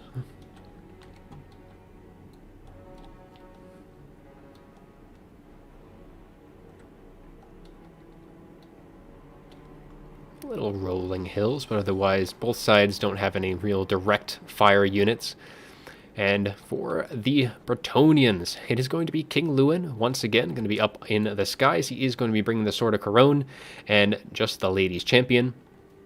For the rest of the forces, we do have, I believe, a Damsel of Life, going to be bringing Earthblood and Shield of Thorns. For the rest of the forces, we have some pox arrows, only a couple units of those, as the rest of the units is going to be peasant mobs for that front line, and the mobility is going to be some Knights of the Realm, so 4 units of those. We have a Questing Knight, 2 and 3. One of them is the Companions of Quenelles. So that's going to be it for the army, though. Pretty similar army, though, compared to what Icepower brought earlier. And it is going to be a little different build here on the Greenskin side. We do have the Mortarchs, Mangy Marauders, Goblin Wolf Rider Archers, which do have armor piercing, so against the Bretonnian Cav can be quite nice. Otherwise, a couple of Forest Goblin, well, 1 Forest Goblin, 1 Goblin Wolf Rider Archer, so a little bit of poison from them. We do have the Squig Herd with his armor piercing bonus versus infantry. Mostly for the armor piercing here to help deal with the heavy cavalry. It's going to be an interesting pick, see if those work out. And then we have the Orc Boar Boys in the rear. Front line is going to be Orc Biggins, mixed in with some Night Goblins. Pretty similar front line. Sorry about that. Pretty similar front line. And it is in the sky. I believe that is going to be Azag. Going to be flying around, going to be bringing Spirit Leech and Slaga's Slashes, which gives a nice little buff to, I believe it is leadership and melee attack around him, but he does have to be close by his other units for that. And he is going to have to be very careful, though, of King Lewin. At this time, he's just going to be cycling around with his Mortarchs, Mangy Marauders, trying to get in to the rear here. Probably a little bit of rear charging in, but otherwise just going to be a little bit repositioning, trying to move forward. The Bretonnians, very spread out formation here, as they do have a couple of Spearmen at Arms to protect the Peasant Bowmen Archers, but otherwise that job is mostly going to be down to the cavalry here. But yeah, we're definitely seeing how well the Squigs do. Maybe trying just something a little different to throw a little bit wrench into Prince's plans. The Spirit Leech on these Knights of the Realm did a little bit of damage here.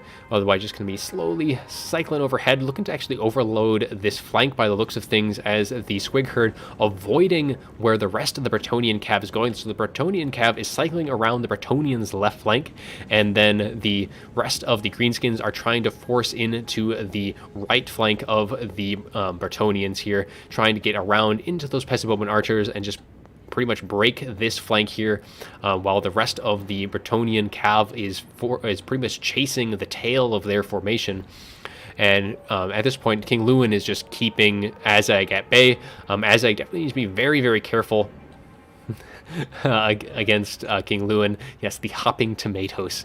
That's going to be what we're going to be calling them now. The Hopping Tomatoes coming in against the Peasant Bowmen here, but they are going to be putting in a nice bit of pressure here. This one unit of Spearmen at Arms is not going to be able to hold back all of these units, and this Peasant Bowman going to be very, very careful. As though the Bretonnian Cav has actually gotten some decent engagements on the other flank, able to pretty much terrify these Night Goblins with King Lewin dropping in. The Orc Boar Boys taking some damage as well. One unit is routed. One of the Squigs is actually completely shattered here, but is pretty much losing one flank on yours and then winning on another flank. So both sides are pretty much just cycling around one another. Though having Azag now on top of the Damsel of Life, there isn't really anything in response. We do have, I think the Questing Knights are going to try and pull back, and if King Lewin definitely needs to try and save his caster as well. I think Azag seeing the response, though he's still sticking to the ground, and I think King Lewin actually looking to be engaging with the Squig Herd instead, allowing just the Questing Knights to push back Azag. So the Questing Knight, or the Damsel of Life, is able to survive that little attempt to kind of goon her out.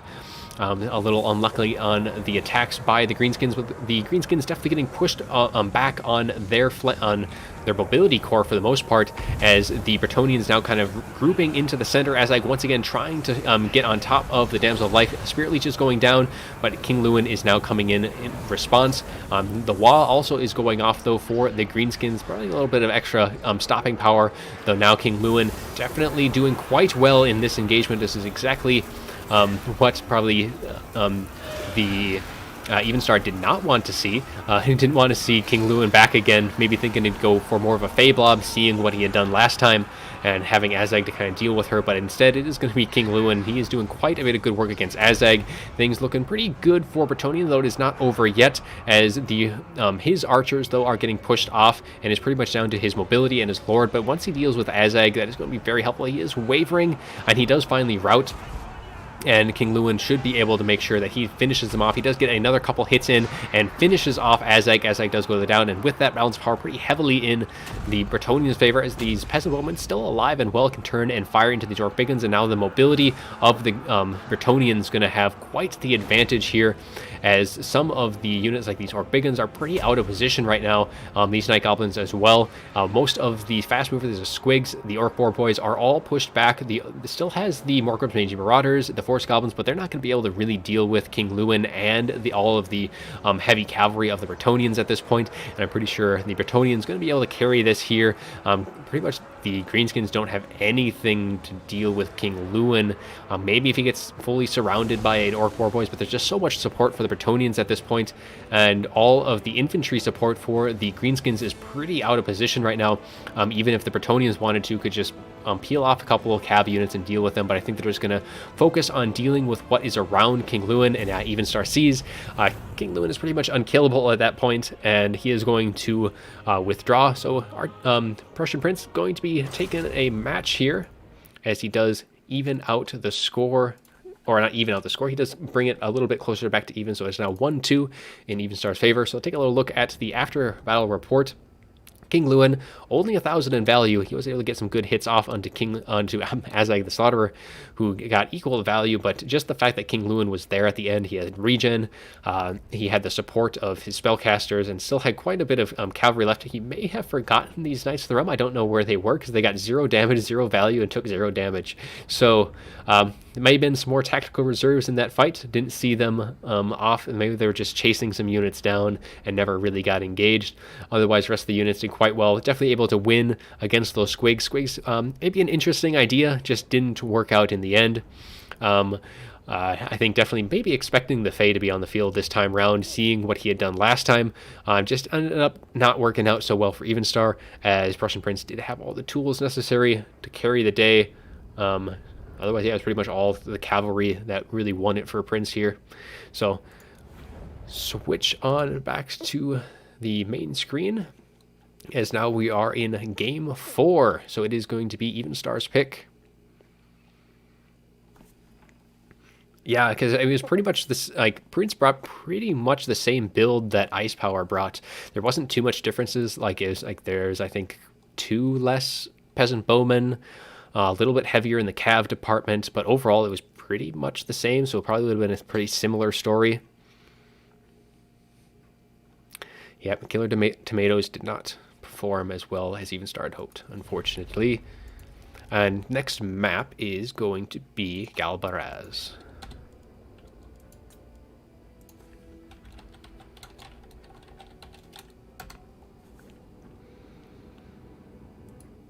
All right.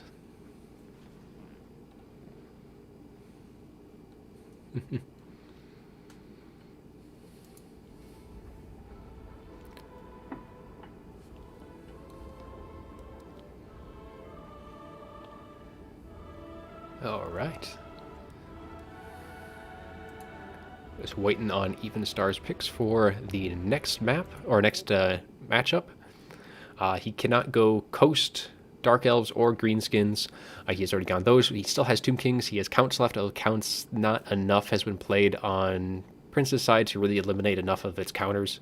So probably not going to be seeing Counts. Probably going to be a counter pick. I might throw it into the final match as well. He's going to be going Skaven, though, banning Skaven. He does not want to face the mirror.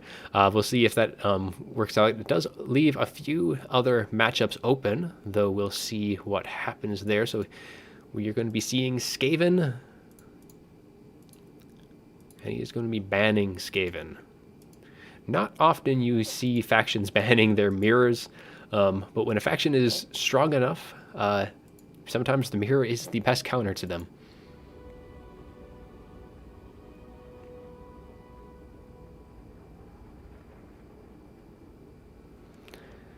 So we'll see what Prince decides to go with.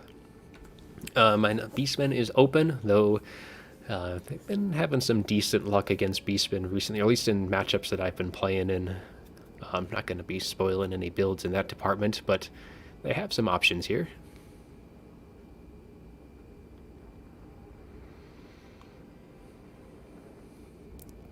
Yeah, Squigs are, it's kind of a support unit. You pretty much want to be hitting with something else because they're not going to be carrying any cav engagements, and their bonus versus infantry was pretty lost in that side. Yeah, Viking Prince could go Counts. However, Evenstar played this matchup pretty well the last time round. Again, we'll probably see.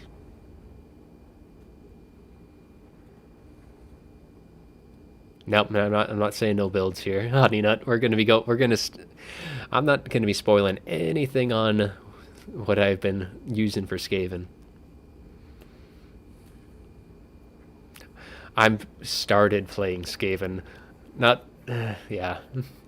Well, it looks like Prince is thinking Dark Elves for a pick.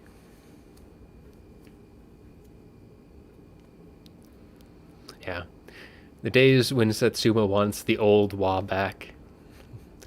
I think he'd just rather prefer the WoW be available at the start and then recharge after its first use than having to recharge or charge up to its first use, because then you have to engage before the WoW is even available.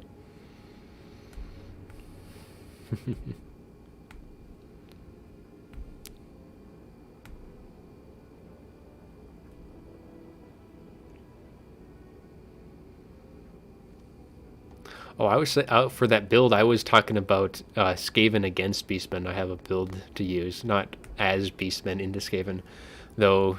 Prince thinking Beastmen here.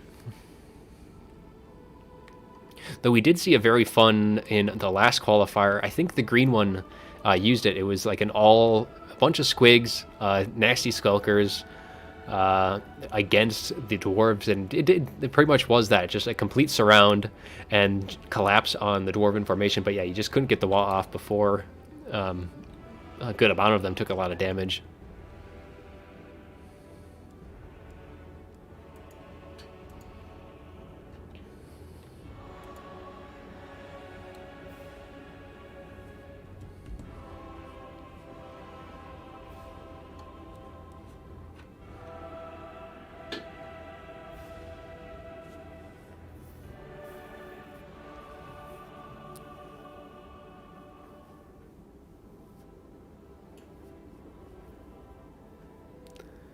Alright, so Prince still thinking about what faction he wants to go with.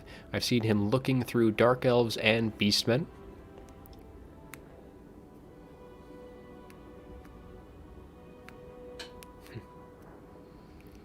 Yeah, you guys are still assuming the Beastmen are even going to get a DLC to fill out their roster. Though I hope they do, because they definitely need it, but no confirmation yet. It might just be another Skaven DLC for all we know. Give them flying units or something like that.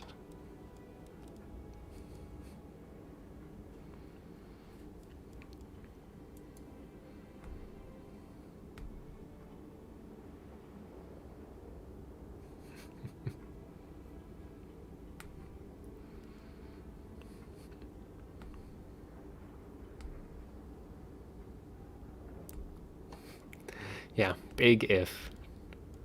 I do hope they get it, though. It'll be fun. They don't even need it. Yes, they do. Oh, so Prince is going to be going Beastmen. I think Prince must have been... yeah, Evenstar was waiting for him to make a selection, and I guess Prince forgot to say that he was going Beastmen. So it looks like that's what we're going to be going.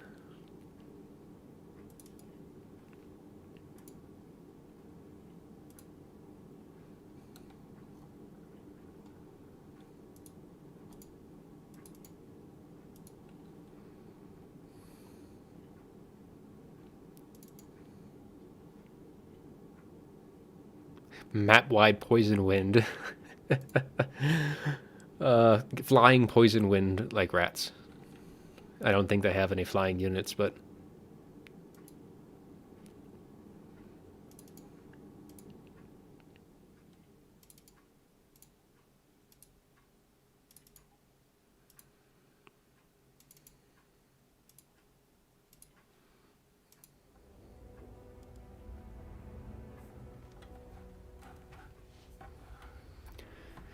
yeah, it's going to be... oh, the balance is going to be so interesting in Warhammer 3 with all the new factions getting added. Like, balancing 16 factions that are so different anyways.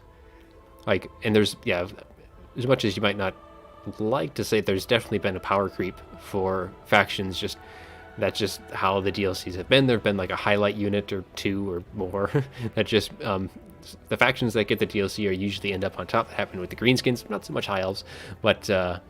like Skaven, Wood Elves both got very, very strong after this last DLC. I mean, Skaven were already pretty strong, but Wood Elves got a huge buff to their power. Prince is ready, though, for Beastmen. We're just waiting on Evenstar. Prince, yeah, I forgot to mention he was going to go Beastmen.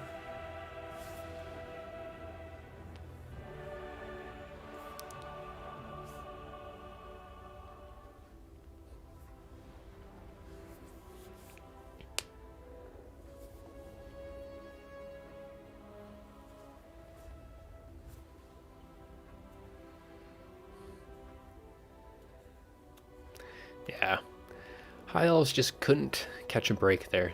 They got some decent units in their DLC, but yeah, just they kind of fallen from grace quite a bit.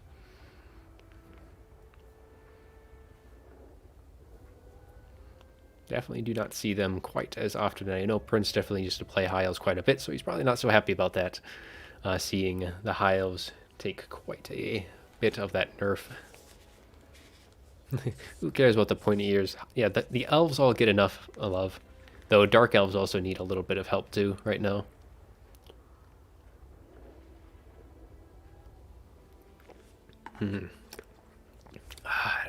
See, I don't think Nagashi will get full Tomb King's roster. Because I don't think he has like like the constructs he wouldn't end up getting.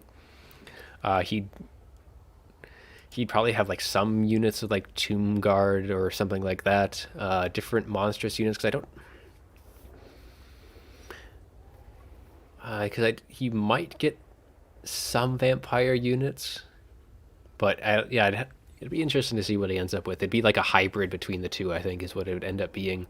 Though they could just decide to go completely with his own units, completely separate, or they'd be similar, but they wouldn't be the same. Though they might have some, like kind of like how Arkan gets some units where they get Fellbats, the Dire Wolves, and like the Crypt Ghouls, for example. He might get some kind of overlap between the two, but I'm guessing he'll still have a lot of unique units as well.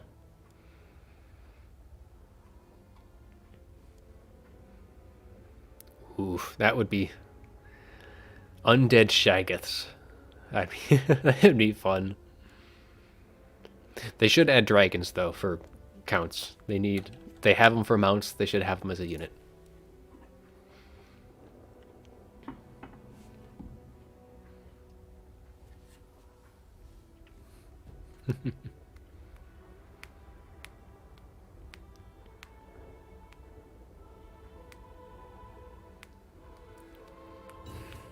Yeah, I've had good luck as Skaven against Beastmen recently, so we'll see if Evenstar has the same idea, but otherwise, and Beastmen usually have the advantage here, but both sides are ready, so let's roll on into Game 4. It is 1-2, Evenstar is up, If he wins, he takes the crown, and if not, then we go to game 5, the rubber match.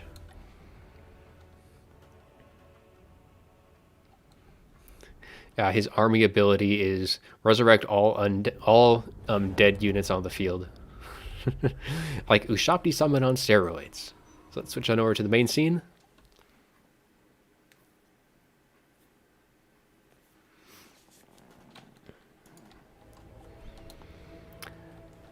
Let's see how things shake up. So on Beastmen side, it's like you have units like Spawn and stuff like that, which have the mass to just push straight on through to gun, or not necessarily gun line, but like Poison Wind crews and stuff like that. It could have like Hell Pits and stuff to counteract that. But let's see, because it's, if the Beastmen don't win like right off the charge, they can quickly, because I mean, it's pretty much the same with the Skaven, though, because they low leadership, though the damage that they can do is going to be considerable. So let's go over Beastmen first, though. So for the Beastmen, we do have Morgur the Shadowgave, going to be probably bringing both of his Chaos Spawn summons, so he has the Staff of Ruinous Corruption, as well as the Spirit Essence of Chaos. We do have a Gorbel as well, with bonus versus large and armor piercing to deal with like the Hell Pits, for example. We have Blood Greed and Slaughterer's Call for his abilities. We have a Brave Shaman Abyss, bringing in Transformation of Kadan and Flock of Doom, as well as the Dagger, which is the Jagged Dagger. So when he is in melee, he gets a nice little bit of power recharge. Ungor Raiders for some range sources. They do have stock, of course, so allow them to get nice and close, but the summons of the Skaven often will be able to kind of sniff them out. We have some Centaurs in the flanks here, going to be protecting the back line, as well as providing a little bit of flanking. And of course, there is the Chaos Spawns. We have 3 Chaos Spawn. We have some Chaos Warhounds on the rear, just the regular variant, though, I think it is. So it is not the poison. Just 1 unit of those. Otherwise, there's going to be some Ungor Spearman herd for that front line. Otherwise, yeah, it's going to be pretty much just straight rush, get in with the all of the spawn and muck up the Skaven line. And for the Skaven, see what we've got. We're seeing the kind of the, I can pretty much say, the classic formation for Evenstar. You'll often see him take these for blocky formations because it really allows them to tank damage a little better. It's a little bit more effective as Coast than Skaven, because Skaven will still just rout, and once they're out, you don't have that formation. But he's going to be 2 Storm Vermin with Halberds here, as well as actually 3 Storm Vermin. That is a lot of Storm Vermin here, really expecting that rush to protect against the Chaos Spawn. It'll actually do a pretty good job. We also have the Ikit Zap Zap to provide some nice range support, able to, if they can continually hit the Brave Shaman, we'll be able to keep those summons off the field for as long as possible. We have some Clan Rat Spears as well, going to be mixed in with, of course, the Skaven Slave front line. We have 2 Poison Wind Globadiers, going to be protected by some Skaven Slave Spears as well.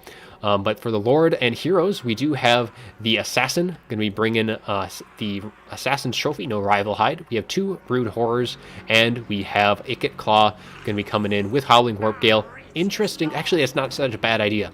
Howling Warp Gale, with the Manticore summon being so prevalent against them, can just help keep them away for as long as physically possible, as well as Scorch to kind of clear through the Chaff Infantry, since he doesn't have any, like a Plague Priest, for example. He does have the Brass Orb again, and Storm Demon. So otherwise, that is going to be the army. So let's roll on in, as both sides are going to be advancing.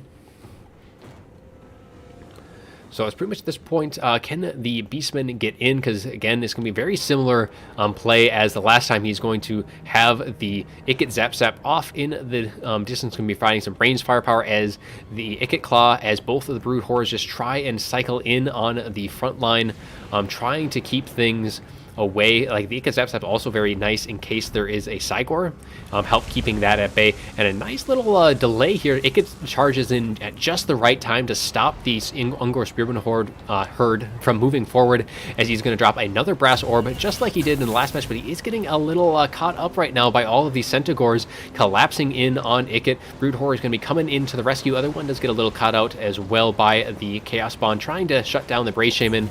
But yeah, just kind of slowly dragging them down. Looks like we're going to have a summon here on the field by that Brace Shaman, as the Feral Manticore might be seeing a Howling Wargale instantly gets cast right away before the summon is even on the field, and it is going to keep that thing away from Ikit, so a very heads up and quick reaction by Evenstar there, making sure that Feral Manticore is pretty much wasted at this point, because it's so far from the rest of the Skaven formation that it's not going to get a whole lot of value, because, I mean, Ikit has a speed of, let's see, we have a speed of 72, the Feral Manticore has a speed of 85, so technically we'll be able to catch up, but it's going to waste quite a bit of time in doing so. We do have a little bit of a Chaos Warhound collapse coming in, maybe trying to slow down Ikit as much as possible for that Feral Manticore to come in, but like instantly gets terrified from the Brood Horrors. And I think even Ikit on his Doom Wheel has a terror as well, and he does. But yeah, the Feral Manticore going to be wasting quite a bit of its summon here, just chasing after it. So a very heads-up play by Evenstar there. The rest of the formation starting to collapse, though kind of trickling in a little bit was one of the Ungor Spearmen Herd, as now both of the Poison Wind Mortars going to be focusing in and doing collateral damage. But I mean, it is Skaven slaves after all, and it's going to be just fine taking that shots. The Centaurs come in, as do the Chaos Spawn, but the Chaos Spawn going to have a hard time dealing with the Storm Vermin, and I don't know if the Beastmen have the tools to deal with that many of them, as the Brace Shaman as well is going to be getting pretty much routed off the field here, as the Ikit Zap might be doing enough damage to even finish it off, as both the Brood Horrors doing very well in that back line, and I think the Beastmen here are just going to be washing up against the Skaven lines here. Definitely the Halberds a very different pick, though at this same time the Poison Wind crews might be doing a bit more of a favor to the Beastmen here if they do clip the Storm Vermin with Halberds here that are now in the front line. They are doing a ton of damage to the Brass Orb here, but if they, because I think they are clipping the Storm Vermin here, and that's a lot of damage that they don't want to be doing to their own units here. Looks like those shots did go a little over their heads as one of the risks here, though we do get one of the summons of the Chaos Spawn being able to shut down the Poison Wind Globadiers here, but the Storm Vermin with Halberds going to be responding to that, going to be sandwiching them, though it is just a summon, not going to be doing a whole lot in that regard. And the Brood Horrors, though, continuing just to clean things up. The Brace Shaman looks like it is completely off the field, unfortunately, for the Beastmen, though at the same time, the Centaurs, just as they were about to rout the Poison Wind Globadiers, the Clan Rats were able to make sure that they were able to stay alive and well, and Ikit Zap continuing just to fire in, peeling off models from the Chaos Spawn, though Ikit has taken a bit of damage, though both of the Chaos Spawn are on the field, so the bounce power is inflated in the Beastmen's favor, and the fact that it is still in the Skaven's favor now, that is probably going to be a very bad sign for the Beastmen, as the Gorbol does get routed off the field now. The Chaos Spawn is trying to do some damage to Ikit, but yeah, he's just such a slippery on his Doom Wheel. It's going to be very hard to get him without a couple of units completely surrounding him. And the Assassin, though, is getting beat by Mortar a little bit, but as soon as these summons are going to start to dissipate for the Beastmen, you're going to see the balance of power be a lot more heavily favored in the Skaven side. As I said, I don't think the Beastmen have any way to deal with these Storm Vermin. They need their Ungor Raiders to really kind of whittle them down. Right now, they're just shooting into Clan Rat Spears. They really need to try and get rid of these Halberds as best they can, as the Centaurs, though, are going to be roaming the back line, making sure things do get chased off. But yeah, I think the Beastmen are going to be running out of steam a little bit here. Brass Orb does go down into the Ungor Raiders, going to be at least disrupting their formation a bit, still going to be able to fire away as Ikit continues to just kind of cycle in and out. But the Chaos Spawn are going to be in hot pursuit, trying to keep him under wraps. Though losing the Gorbol here, just getting my tongue tied here in this matchup. Is going to leave the Brood Horrors to pretty much target Mortar at this pretty much solely. A nice dodge, though, by the Ungor Raiders, though they are taking a ton of fire from these Poison Wind Globadiers, and just continuing to whittle through all the infantry that is left for the Beastmen. As you can see, the balance of power edging more and more in favor of the Skaven. And yeah, there's just not a whole lot they can do at this point here. The Storm Vermin is going to be doing pretty good work here, staying nice and strong, and finally the Globadier is going to be getting collapsed upon by the Centaurs. But with Ikit, the Brood Horror, the Assassin, I don't think there's just enough, because the Chaos Spawn just so low. If these Ungor Raiders are able to get enough of their shots off, but Ikit's just not going to allow that to happen. There's enough of the Skaven infantry left to just kind of chase things down and keep all of these Ungor Raiders at bay. even though Morgr was able to deal with the assassin here, he is going to have quite a hard time dealing with the Brood Horror and with Ikit, especially with all of his support pretty much gone. He has like a very depleted unit of Chaos Spawn, and that's pretty much gonna be it here. Yeah, with Ikit on, it's just so much mobility for the Skaven here. Having Doomwheel in general, I actually like in this matchup because you can get things grouped up on it, and that's where the Poison Wind really starts to shine. And now the Brood Horror trying to get his assassin back. The assassin is probably going to be gone from the field. But Morgr does stand alone as he is kind of just surrounded by Storm Vermin. All of his support that is left is pretty much large units, so these Storm Vermin going to be a very big deterrent, going to be able to break down the Centaurs. Ikit Zapsap is actually back online right now. Just one unit of it. I'm not sure what it's targeting. I think it's just trying to eliminate as much of the support from returning to the field as it can. And Morgr is just seconds away from routing off the field, and with him gone, that is going to be army losses, and the Skaven are going to take it, and Evenstar is going to win the finals 3-1, doing very well in the finals, only dropping one game. So we'll update the score to reflect that, and we'll kind of go over the after battle report real quick. Ikit doing decent work, but really the halberds, I think, were just the biggest deterrent for the spawn. They didn't get necessarily a whole lot of value, but the fact that they were there means like the spawn couldn't get into the Globadiers, and the Globadiers got a ton of value, and I think a lot of that, though, is also going to be friendly fire against the Storm Vermin, is one of the problems with the Poison Wind Globadiers, but the fact that the Storm Vermin were there just meant that the Chaos Spawn just washed up against them and just couldn't get on top of the units they needed to. So that was really unfortunate in that regard. Brood Horrors did quite well as well, and Ikit Zapsap, I thought it would get a little bit more value, and losing that Bray Shaman early on, only getting one summon off that pretty much didn't do anything. Oh, yes. Prince was on the Beastmen side of this matchup there. Unfortunately, yeah, Beastmen just washed up against a Skaven. Halberds, just a little too much to deal with. So that is going to be our series, though. So GG, well played to both sides. Evenstar will win Season 2 of Rise of the Mortarchs. Very fun matches today and throughout all of the qualifiers so far. It was a very fun endeavor. So now we are going to be getting into a very tournament-heavy period of the year, I guess, as the Warhammer World Championship is going to be getting into full swing in the next week. That actually is about to finish up registration. I think I want to say it was the 11th or 13th, is because they're actually pulling it back a little early with how many people have signed up for that. But that's probably going to be the focus of a lot of things. I'll probably be streaming a little bit of that.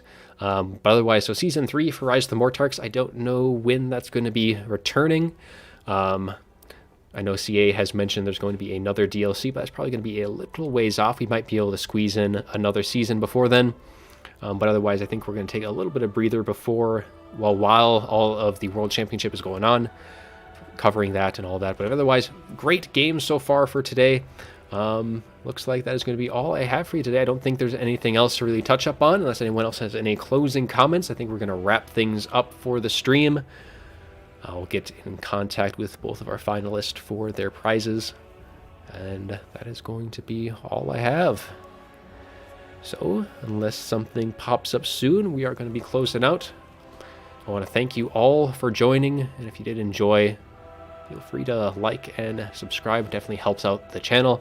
We are growing quite well, already up to about 600, so definitely great things to look forward to. So, I think we're going to wrap things up. Hope you all enjoyed, and as always,